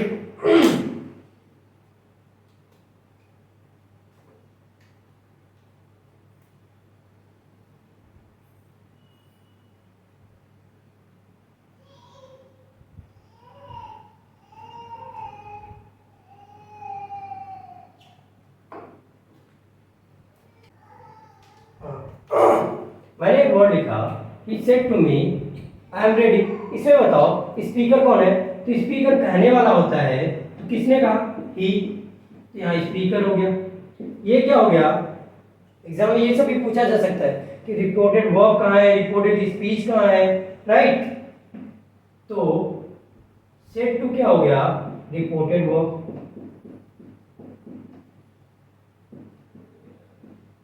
हम लगे रहेंगे बहुत सारा टफ पढ़ने में और पूछ के जाएगा यहीं से, बीपीएससी के 25 में से 20 क्वेश्चन से ऊपर इसी में से पूछ के जाएगा, लिख के ले लो। तो फिर मैं कहूँ अगर ये स्पीकर हो गया तो लिसनर कौन होगा, अगर एक हमेशा अगर बोलने वाला है तो सुनने वाला भी तो होगा, क्या अकेले पगलाएगा नहीं ना, ये सॉलिलॉक्वी तो चल नहीं रहा है, क्या अकेले सोच रहा है। राइट, तो यहाँ इस नरेशन में दो लोग होते हैं, एक तो लिसनर और एक स्पीकर। स्पीकर हो गया ही जो बोलता है, स्पीकर बोलने वाला, और लिसनर सुनने वाला, तो यहाँ लिसनर हो गया। राइट, ये हो गया इन्वर्टेड कॉमा।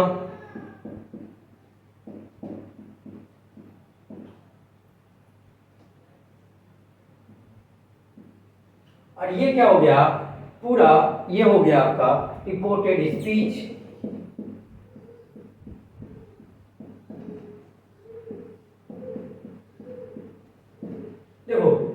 स्पीकर है जो कुछ रिपोर्टेड वर्ड में बोलता है, मतलब वो कहता है ही सेड टू मी, तो यहाँ स्पीकर हो गया, ये लिसनर हो गया, और वो कुछ बोला होगा तो वो रिपोर्टेड स्पीच हो गया।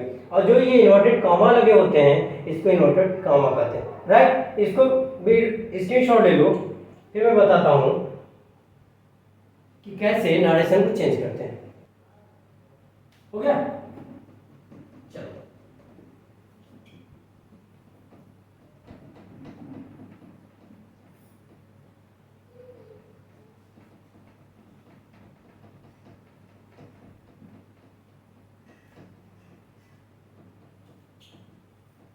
वीडियो में लास्ट तक बनेगा तभी फायदा होगा।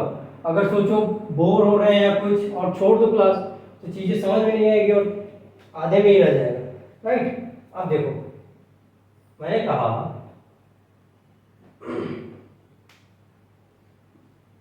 रिपोर्टेड वर्ब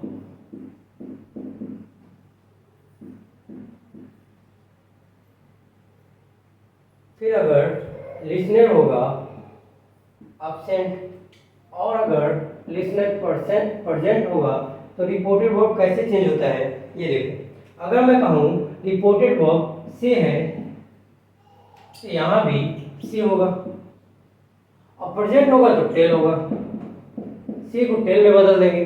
लेकिन अगर सेज होगा तो यहाँ सेज हो जाएगा और यहाँ टेल्स हो जाएगा। देखो समझ लो ग्राफ का क्या कह रहा है कि रिपोर्टेड वर्ब जो लिखा है उसके अकॉर्डिंग आगे चेंज होता है। लेकिन अगर रिपोर्टेड वर्ब में लिसनर होगा तो से को से में, और नहीं होगा तब से को से में, और लेकिन अगर लिसनर होगा तो से को टेल में चेंज करते हैं। लिसनर क्या होता है आपको पता चली गया है, बता दिया ये मैंने। अगर लिसनर प्रेजेंट होगा तो सेम वर्ड में रहेगा, अगर मतलब लिसनर प्रेजेंट होगा तो से टेल में बदल जाएगा, और लिसनर प्रेजेंट नहीं होगा तो से का से में रहेगा, राइट। इसी तरीके देखो अगर ये पास्ट में होगा सेड तो ये हो जाएगा सेड, और ये हो जाएगा टोल्ड,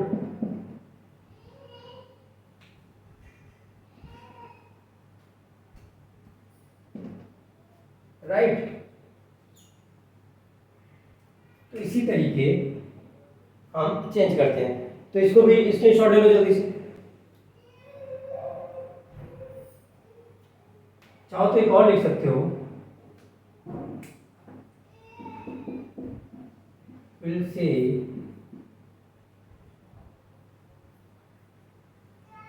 तो यहाँ हो जाएगा विल से,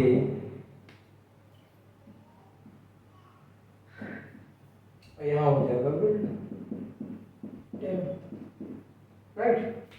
नोट डाउन करो, नोट डाउन किया। देखो मैंने क्या बताया, जब लिसनर प्रेजेंट नहीं होगा तो से को से में, सेज को सेज में, सेड को सेड में, मतलब वो सेम चीजें होती हैं और कुछ भी वो चेंज नहीं होता है। जो अगर जिस टेंस में होगा उसी टेंस में लिखा रहेगा। लेकिन अगर लिसनर प्रेजेंट है तो वहाँ पे से का टेल हो जाएगा, टेल्स हो जाएगा, टोल्ड हो जाएगा या विल टेल हो जाएगा, राइट। आई होप समझ में आ गया होगा। इसको नोट डाउन करो जल्दी से। अब देखो ये तो रिपोर्टेड स्पीच हो गया, वो वर्ब हो गया। अगर हम रिपोर्टेड स्पीच की बात करें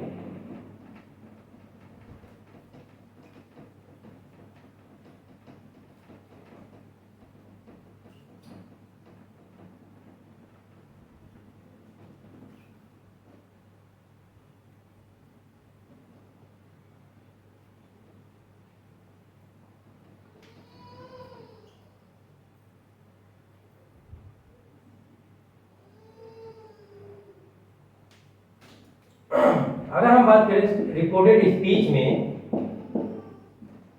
तो हमेशा ध्यान देना पर्सनल प्रोनाउन कैसे चेंज होगा। पर्सनल प्रोनाउन कैसे चेंज होगा। अगर हम बात करें first person, second person, third person, जानते हो नहीं। फर्स्ट पर्सन में आएगा आई बी, सेकंड पर्सन में आएगा यू, और उसके अलावा जितने भी है थर्ड पर्सन वो ही शी इट नेम ये सब आता है, right. He see it they, right. तो अगर मैं कहूं कि आई कमाई और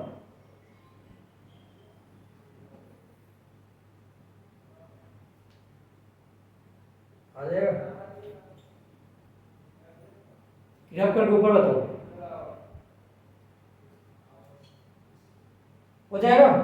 चलो हो जाएगा। आई मी, फिर मैं कहूँ वी आर, ये हमेशा स्पीकर, ये फर्स्ट पर्सन है, ये स्पीकर के अकॉर्डिंग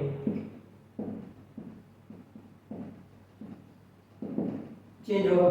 मतलब स्पीकर ही है तो वहां पे ही के अकॉर्डिंग चेंज होगा, शी है तो शी के अकॉर्डिंग होगा, और अगर यू है तो यू के अकॉर्डिंग चेंज होगा। लेकिन अगर हम बात करें यहीं second person you, your, you का, तो ये हमेशा लिसनर के अकॉर्डिंग चेंज होगा, राइट? तो मैंने कहा इसी के बाद अगर मैं बात करूं he, she, it, they and so on, इसी तरीके ये कभी भी चेंज नहीं होते हैं। दे को दे में रखेंगे, ही को ही में रखेंगे, शी को शी में रखेंगे, या हर को हर में रखेंगे, देम है तो देम को देम में रहने देंगे, ये कभी चेंज नहीं होता। लेकिन यू मतलब फर्स्ट पर्सन और second person, first person speaker के अकॉर्डिंग चेंज होता है और सेकेंड पर्सन लिसनर के अकॉर्डिंग चेंज होता है। ये मैंने आपको बताया, इसको नोट डाउन करो जल्दी से।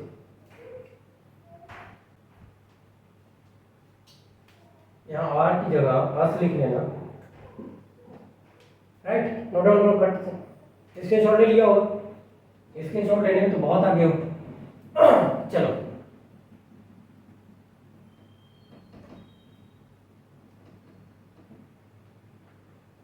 अब बताओ, अगर इन्वर्टेड कॉमा को हटाना होगा तो कंजक्शन असर्टिव में दैट का यूज करते हैं, इंट्रोगेटिव में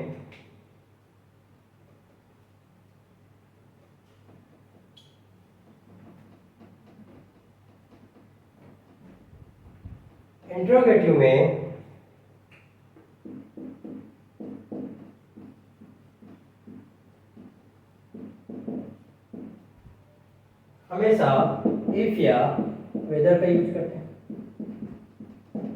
राइट? तो इसको नोट डाउन करो कि जब भी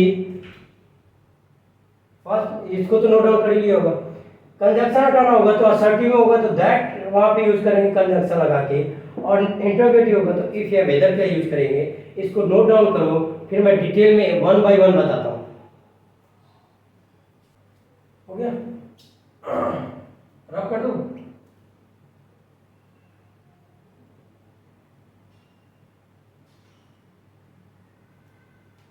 चलो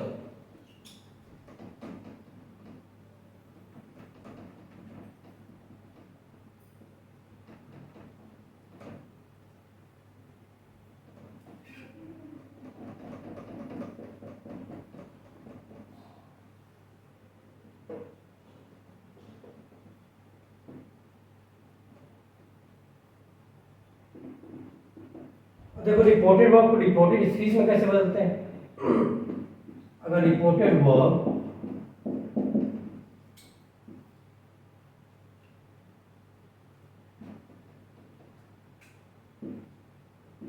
को रिपोर्टेड स्पीच में, शॉर्टकट में लिख रहा हूं, समझ जाना, राइट? किस तरीके से बदलते हैं तो हम कहेंगे अगर ये प्रेजेंट या फ्यूचर में होगा तो रिपोर्टेड स्पीच नो चेंज, लेकिन अगर ये पास्ट में होगा तो रिपोर्टेड स्पीच चेंज होगा, राइट? और किस तरीके से चेंज होगा इसको भी बता देता हूं। तो चलो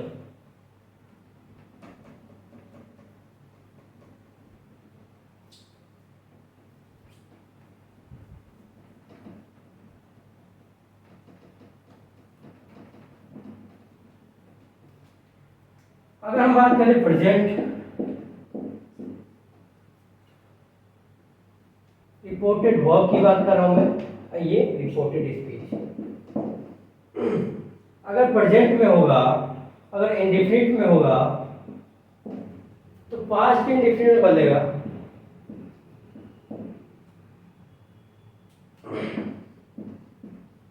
अगर कॉन्टिन्यूअस में होगा तो पास्ट की कॉन्टिन्यूअस में बदलेगा, राइट। अगर परफेक्ट कॉन्टिन्यूअस होगा, परफेक्ट का बाद में देखना, अगर फिर देखो कैन होगा तो कुड में बदलेगा, मे होगा तो माइट में, शैल होगा या विल होगा तो शुड या वुड में, इस तरीके से चेंज होता है। इसको नोट डाउन करो तो फिर मैं बताऊं जल्दी से। नोट डाउन कर लिए? देखो इसी तरीके चलते चलो।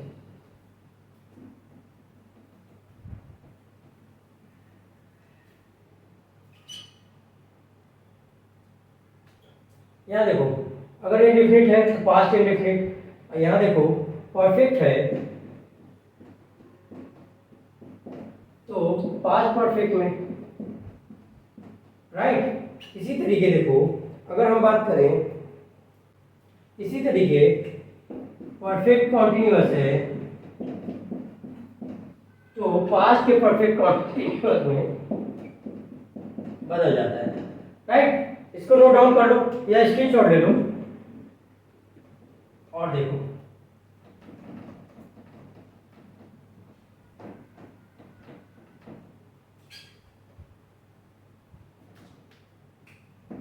इज, एम, आर होगा तो वॉज, वर में चेंज हो जाएगा। तो हमेशा याद रखना प्रेजेंट का पास्ट में और प्रेजेंट परफेक्ट का प्रेजेंट परफेक्ट और पास्ट परफेक्ट में इसी तरीके से चेंज होता है। लेकिन अगर पास्ट इंडेफिनिट का चेंज करना होता है कोई बताएगा?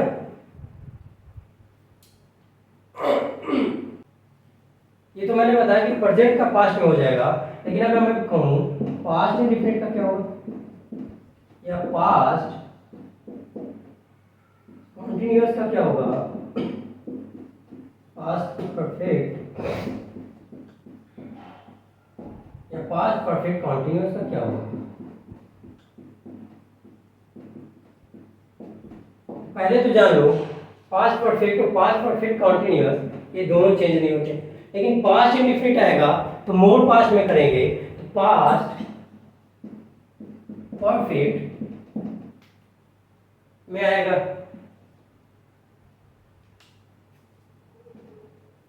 और अगर पास्ट कॉन्टिन्यूअस होगा तो पास्ट परफेक्ट कॉन्टिन्यूअस में आएगा। तो किस तरीके से रिपोर्टेड वर्ब को रिपोर्टेड स्पीच में बदलते हैं इसको मैंने समझाया एंड आई होप समझ में आ गया होगा। इसी देखो यही सब क्वेश्चन, ये सब चीजें रहेगी दिमाग में ना, यही सब चीजें फंसाएगा।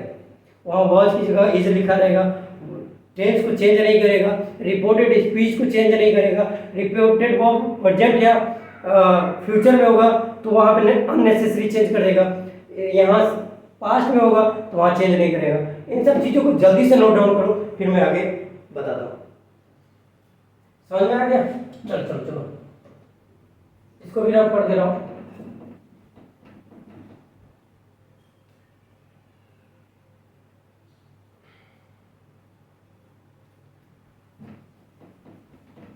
पसीने से हालत खराब है।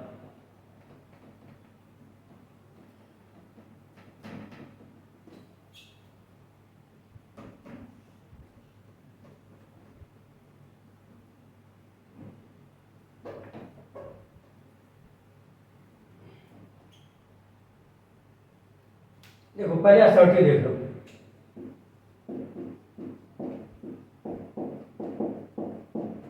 देखो एक का एग्जांपल समझाऊंगा उसके बाद सारा एग्जांपल खुद ब खुद समझ लेना, क्योंकि मैं हर एग्जांपल समझाने लगूंगा तो दिक्कत हो जाएगी। तो यहाँ सेट होगा तो सेट में ही रहेगा, और सेट टू होगा तो टोल्ड में हो जाएगा, राइट। कंजक्शन क्या लगेगा यहाँ पे? कंजक्शन यहाँ लगेगा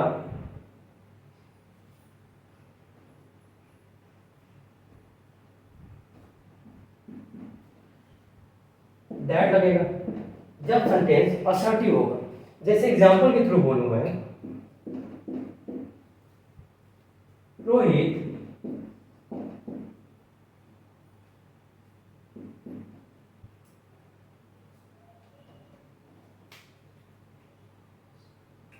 said to me I am playing।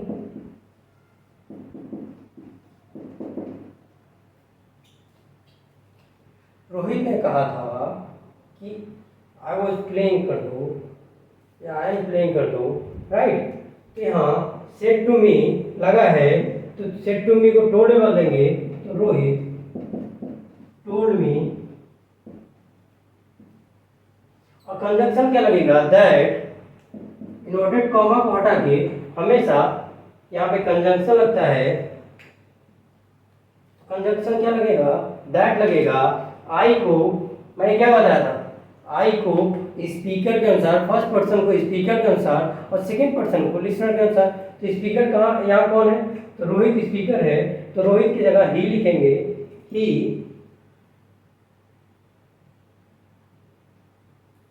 आई को वॉज में बदलेंगे प्लेइंग, राइट। इसको जल्दी से स्क्रीनशॉट लो, फट से 1 सेकंड में। चलो हो गया। अब इंट्रोगेटिव लिखो। अरे यार,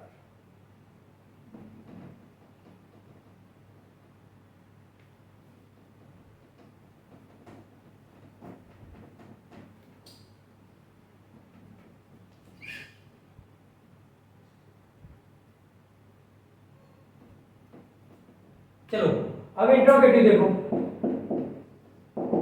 पूरा नहीं लिख रहा हूं क्योंकि टाइम, इंट्रोगेटिव पूरा लिखने से भी समझ में आ जाएगा और शॉर्टकट लिखूंगा तो भी समझ में आ जाएगा। तो इंट्रोगेटिव में जब भी सेट दिखे तो सेट में, और सेट टू दिखे तो सेट टू में। कंजंक्शन देखो, कंजंक्शन की बात करता हूं तो यहाँ पे अगर हेल्पिंग वर्ब से शुरू होगा वर्ड, तो यहाँ पे इफ या वेदर में चेंज होगा, और लेकिन क्वेश्चन वर्ड से शुरू होगा तो सेम क्वेश्चन वर्ड वहां पे लिखेंगे, राइट, कंजंक्शन के अकॉर्डिंग। अब देखो एग्जांपल के थ्रू देखो,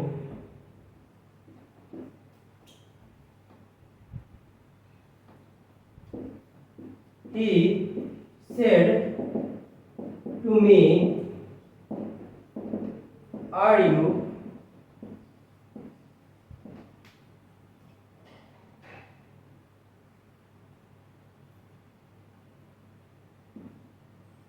playing।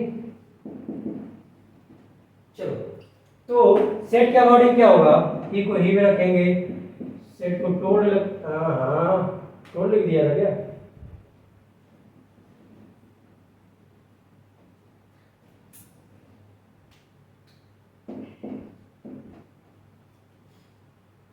सेट टू को आस्क्ड या इंक्वायर ऑफ,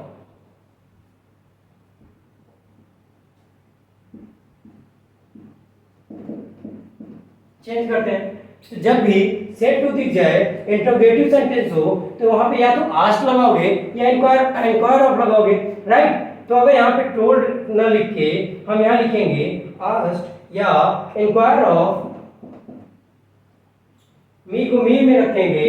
मैंने क्या बताया था, यू सेकेंड पर्सन किस चीज में बनेगा इसके अकॉर्डिंग। तो यहाँ पे आर है तो आर कंजंक्शन, और यहाँ इन्वर्टेड कॉमा हटाने के लिए क्या करोगे, क्या बताया है,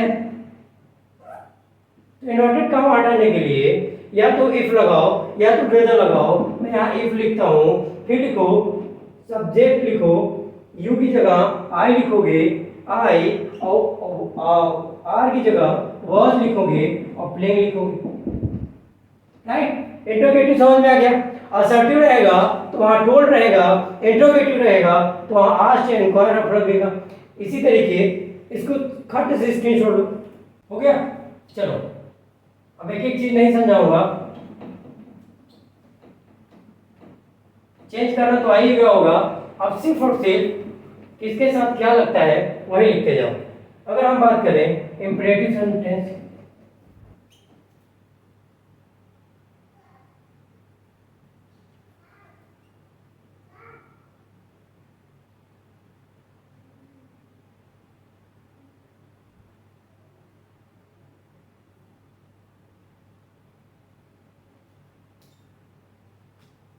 देखो अगर हम बात करते हैं इंपरेटिव सेंटेंस की,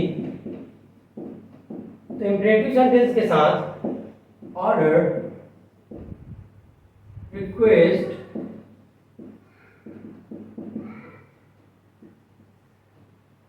कमांड और कंजंक्शन टू का यूज करते हैं। जब भी इंपेरेटिव सेंटेंस दिख जाए, इंपेरेटिव सेंटेंस क्या होता है, जैसे मैं कहूं he said to me don't go there. जैसे मैं कहूं he said to me stand up, तो स्टैंड अप में क्या सब्जेक्ट वर्ब ऑब्जेक्ट है? नहीं है। जब बातें इंपेरेटिव सेंटेंस में कही जाए तो वहां पे या तो हम सेड टू को ऑर्डर्ड में या रिक्वेस्टेड में या कमांड में या एक और लिख सकते हैं एडवाइज्ड। उस सेंस के अकॉर्डिंग होगा कि किस तरीके का सेंस है, वहां पे उस तरीके का हम चेंज करते हैं और कंजंक्शन टू लगा के सेंटेंस को बनाते हैं। चलो एक एग्जांपल के थ्रू समझा भी दूं।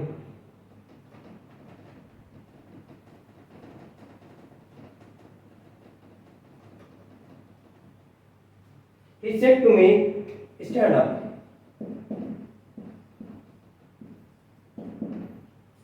तो मैंने क्या कहा, यहाँ अगर उसने स्टैंड अप कहा है तो डेफिनेटली ऑर्डर करा होगा, तो यहाँ आज की जगह ऑर्डर करो और यहाँ टू लगाओ और स्टैंड अप की जगह लिख दो सेम उसी तरीके लिख दो टू।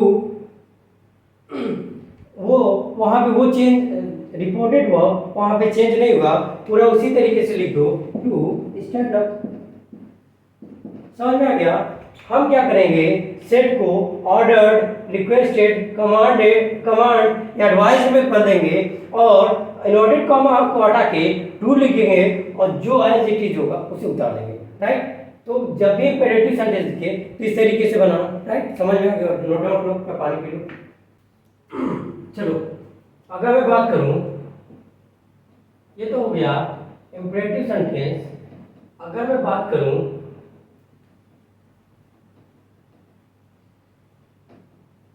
एक्सक्लामेटरी सेंटेंस का,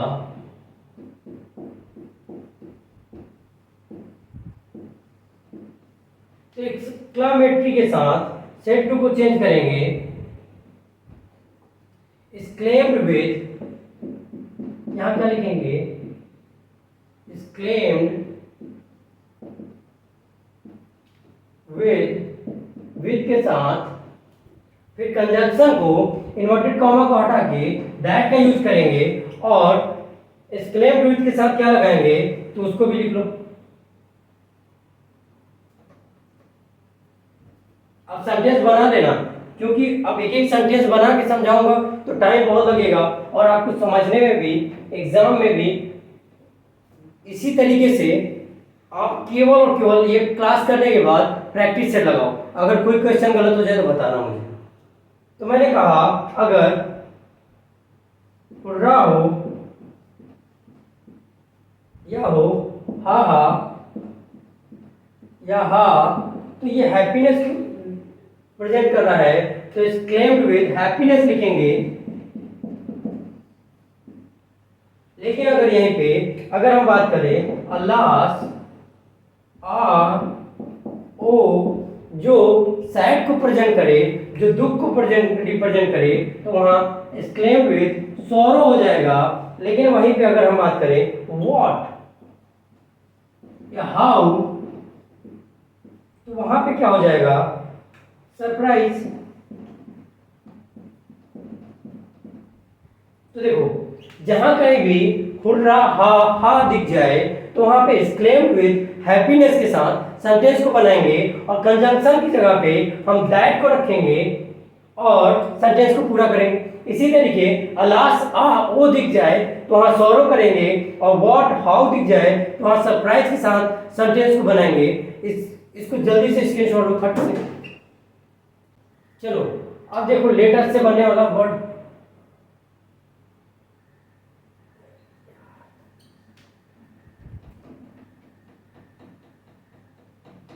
अब मैं कहूं अगर लेटर से बनाने वाले नरेशन के लिए क्या करेंगे,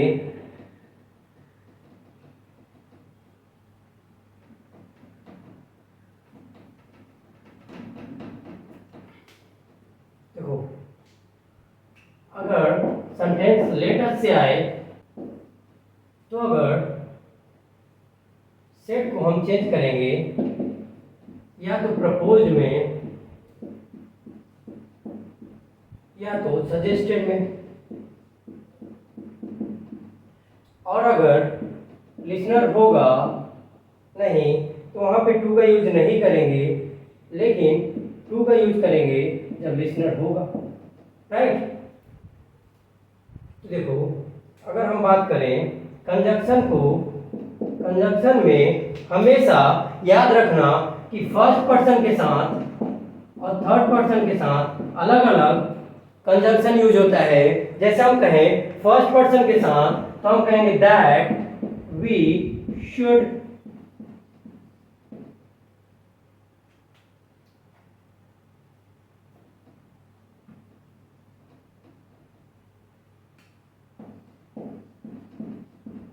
लेकिन अगर थर्ड पर्सन आ जाए तो हम लिखेंगे दैट दे शुड।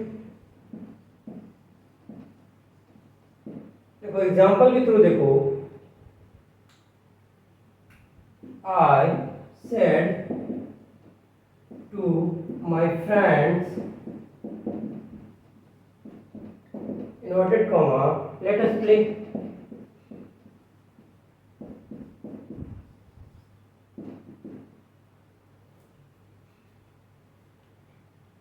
तो देखो लेटस किसको कह रहा है, या आई को रिप्रेजेंट कर रहा है, तो आई को आई रखेंगे, फिर लिखेंगे प्रपोज माय फ्रेंड्स दैट, और देखो आई के अकॉर्डिंग यहाँ पे दैट वी शुड होगा, वी शुड प्ले। लेकिन यहां आई की जगह अगर ही दे दे, अगर मैं आई की जगह ही रख दूं तो यहां पे वी की जगह दे हो जाएगा, यहां लिख दे रहा हूं। राइट। तो मैंने कहा कि लेटेस्ट से जब भी सेंटेंस बनेगा तो कैसे बनेगा, देखो सेड आएगा तो प्रपोज लगाओगे या सजेस्टेड लगाओगे, टू रहेगा तो लिसनर होगा और नहीं रहेगा तो टू नहीं रहेगा।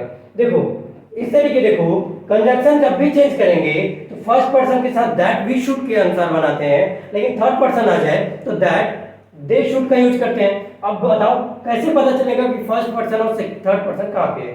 तो हम हमेशा देखते हैं कि यहाँ पे देखो इस तरीके, यहाँ पे अगर बात करते हैं I said to friends let us play, तो यहाँ आई के अकॉर्डिंग वी शुड लगाएंगे, लेकिन अगर हम यहीं पे ही की बात करते हैं तो ही की जगह क्या कहेंगे, दे शुड कहेंगे। राइट, नोट डाउन करो।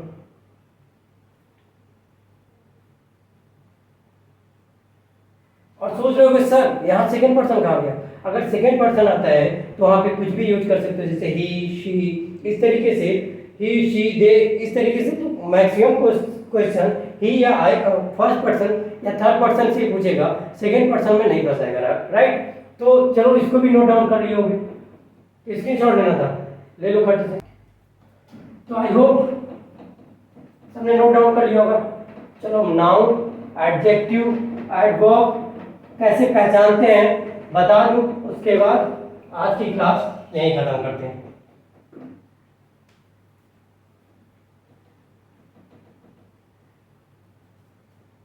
कितना टाइम हो गया, बाप रे 2 घंटे।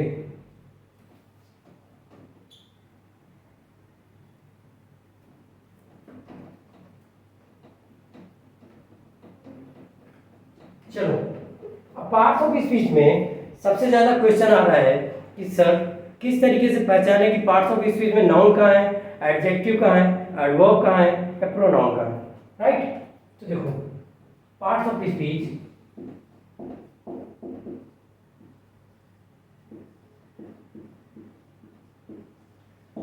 और देखो पार्ट्स ऑफ स्पीच में जिसको भी नाउन में कौन कौन से काइंड्स ऑफ नाउन होते हैं, प्रोनाउन में कौन से काइंड्स ऑफ नाउन होते हैं, एडजेक्टिव में कौन से काइंड्स ऑफ नाउन होते हैं, मैंने ये सब पढ़ाया हुआ है अपने यूट्यूब चैनल पे।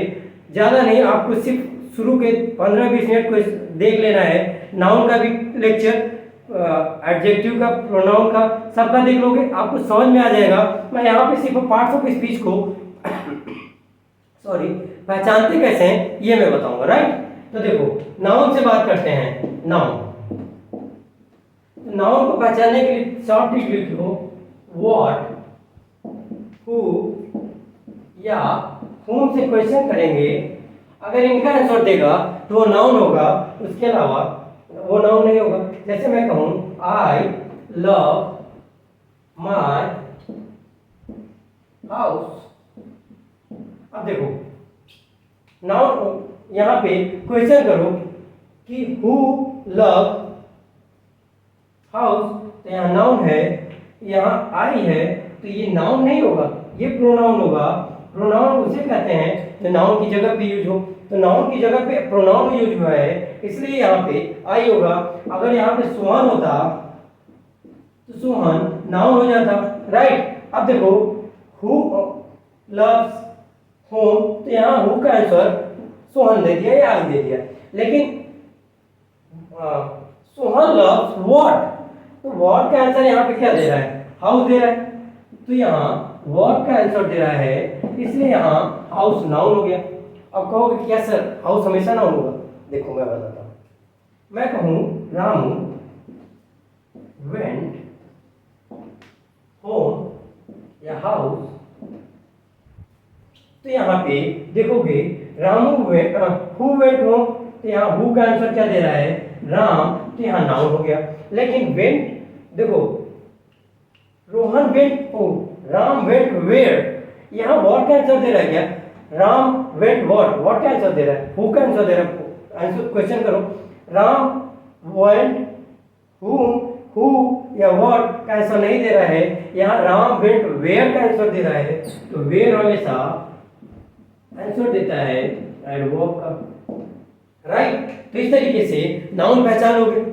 नाउन पहचानने के लिए क्वेश्चन आएगा, प्रोनाउन पहचानने के लिए आएगा, एडजेक्टिव पहचानने के लिए आएगा, एडवर्ब पहचानने के लिए आएगा। फट से इसको स्क्रीनशॉट लो। अब देखो पार्ट्स ऑफ स्पीच में हम बताते हैं प्रोनाउन को कैसे पहचानें।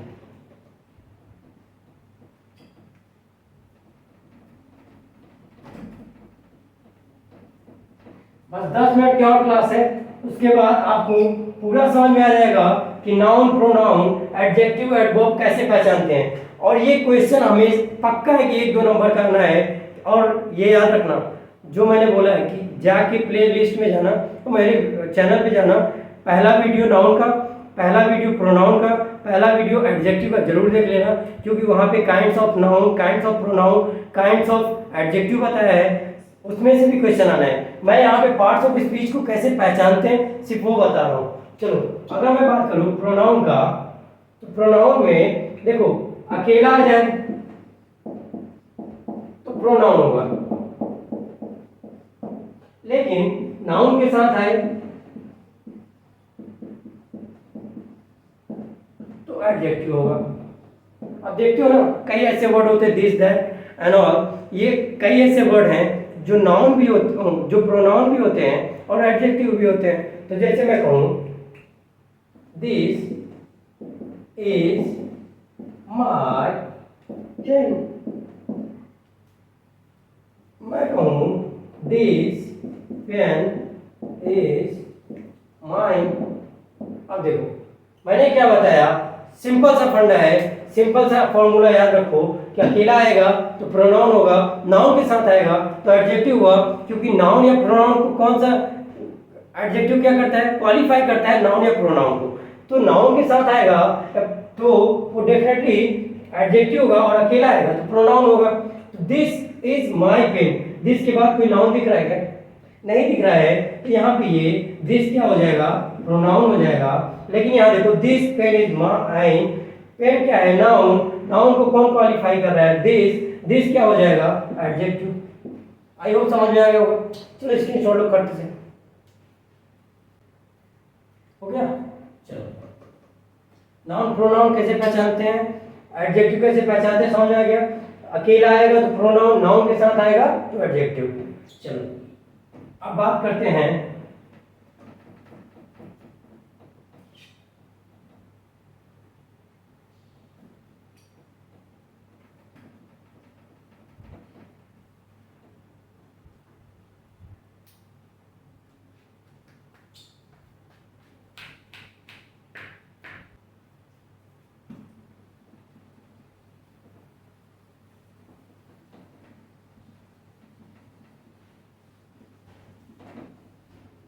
अब देखो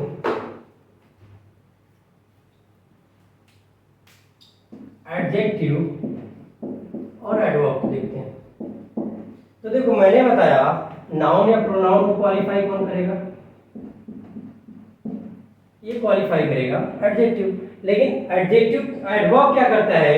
ये वर्ब एडजेक्टिव को खुद और एडवर्ब को भी खुद को भी क्वालिफाई करता है। यहाँ तक कि कंजंक्शन, इंटरजेक्शन जितने होते हैं, नाउन या प्रोनाउन को छोड़ के जो भी होता है, सबको क्वालिफाई करने का काम एडवर्ब करता है। एडवर्ब को पहचानने का तरीका क्या है?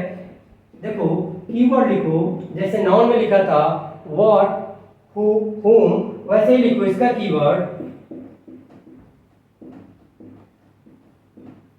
where,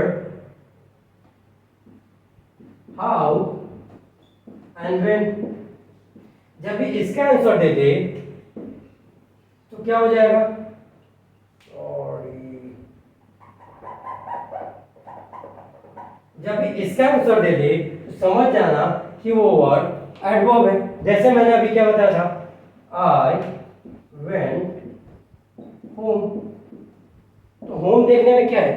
सबको लगेगा, अगर क्वेश्चन आ गया कि होम यहाँ पे क्या है, तो 50% से 80% लड़के जिन्होंने नहीं पढ़ा है इसको नाउन लिख के आएंगे। लेकिन ये नाउन नहीं है, क्योंकि ये वेयर का आंसर दे रहा है, इसलिए ये क्या हो जाएगा? एडवर्ब हो जाएगा, ना कि नाउन। इसी तरीके देखो, अगर मैं कहूं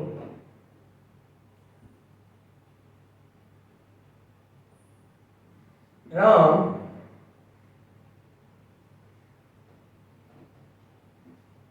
इसको रख कर दो,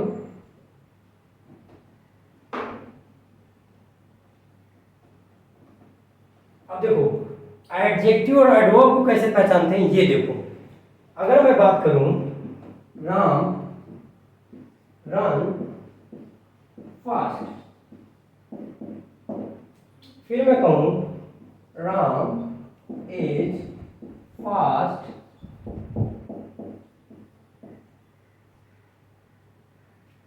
रनर।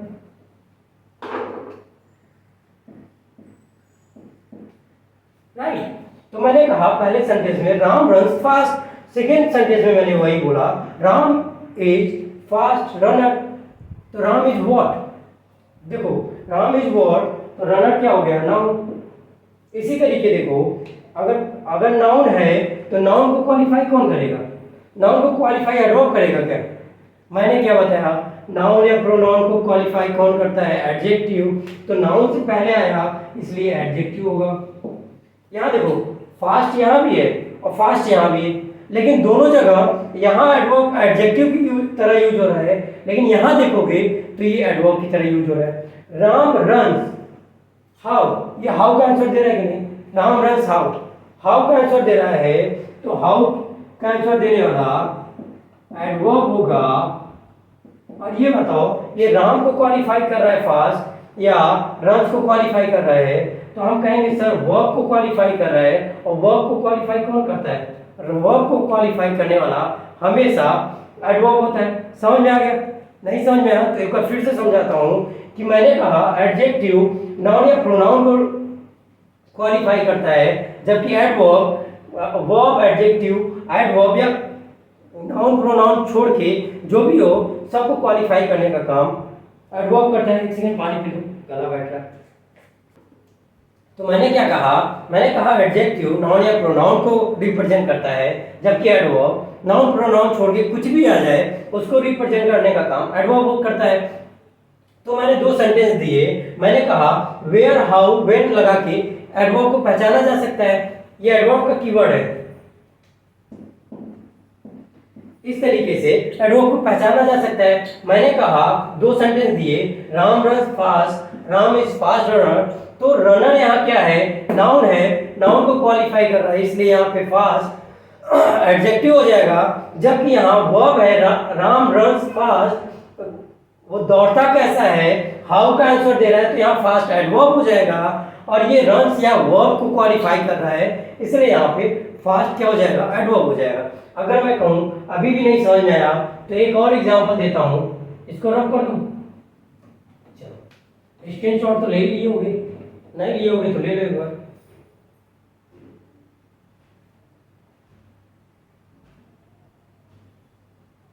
ले लिए, चलो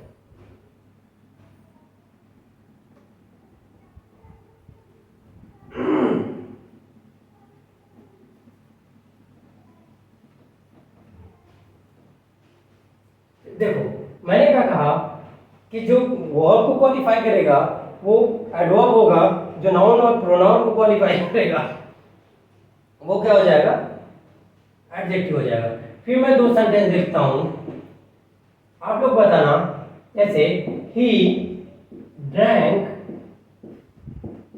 अ लिटिल मिल्क। फिर मैं कहूँ ही इज या वो जो भी मन करे अ लिटिल सैड। चलो अब ये दो सेंटेंस मैंने दिया है, इसको एक बार तुरंत से अपने से कोशिश करो इसी के अकॉर्डिंग कि ये कहाँ पे एडजेक्टिव है और कहाँ पे एडवर्ब। मैंने सेम सेंटेंस लिखा है और सेम सेंटेंस में दोनों अलग है, एक जगह एडजेक्टिव की तरह यूज हुआ है और एक जगह एडवर्ब की तरह यूज हुआ है। चलो मैं बताता हूँ। देखो मैंने कहा ही ड्रैंक वाटर, वाटर का आंसर क्या दे रहा है, मिल्क। अगर हमको नहीं पता कि ये नाउन कैसे, नाउन है या क्या है, तो आंसर करो ना, व्हाट, हुम या हु से।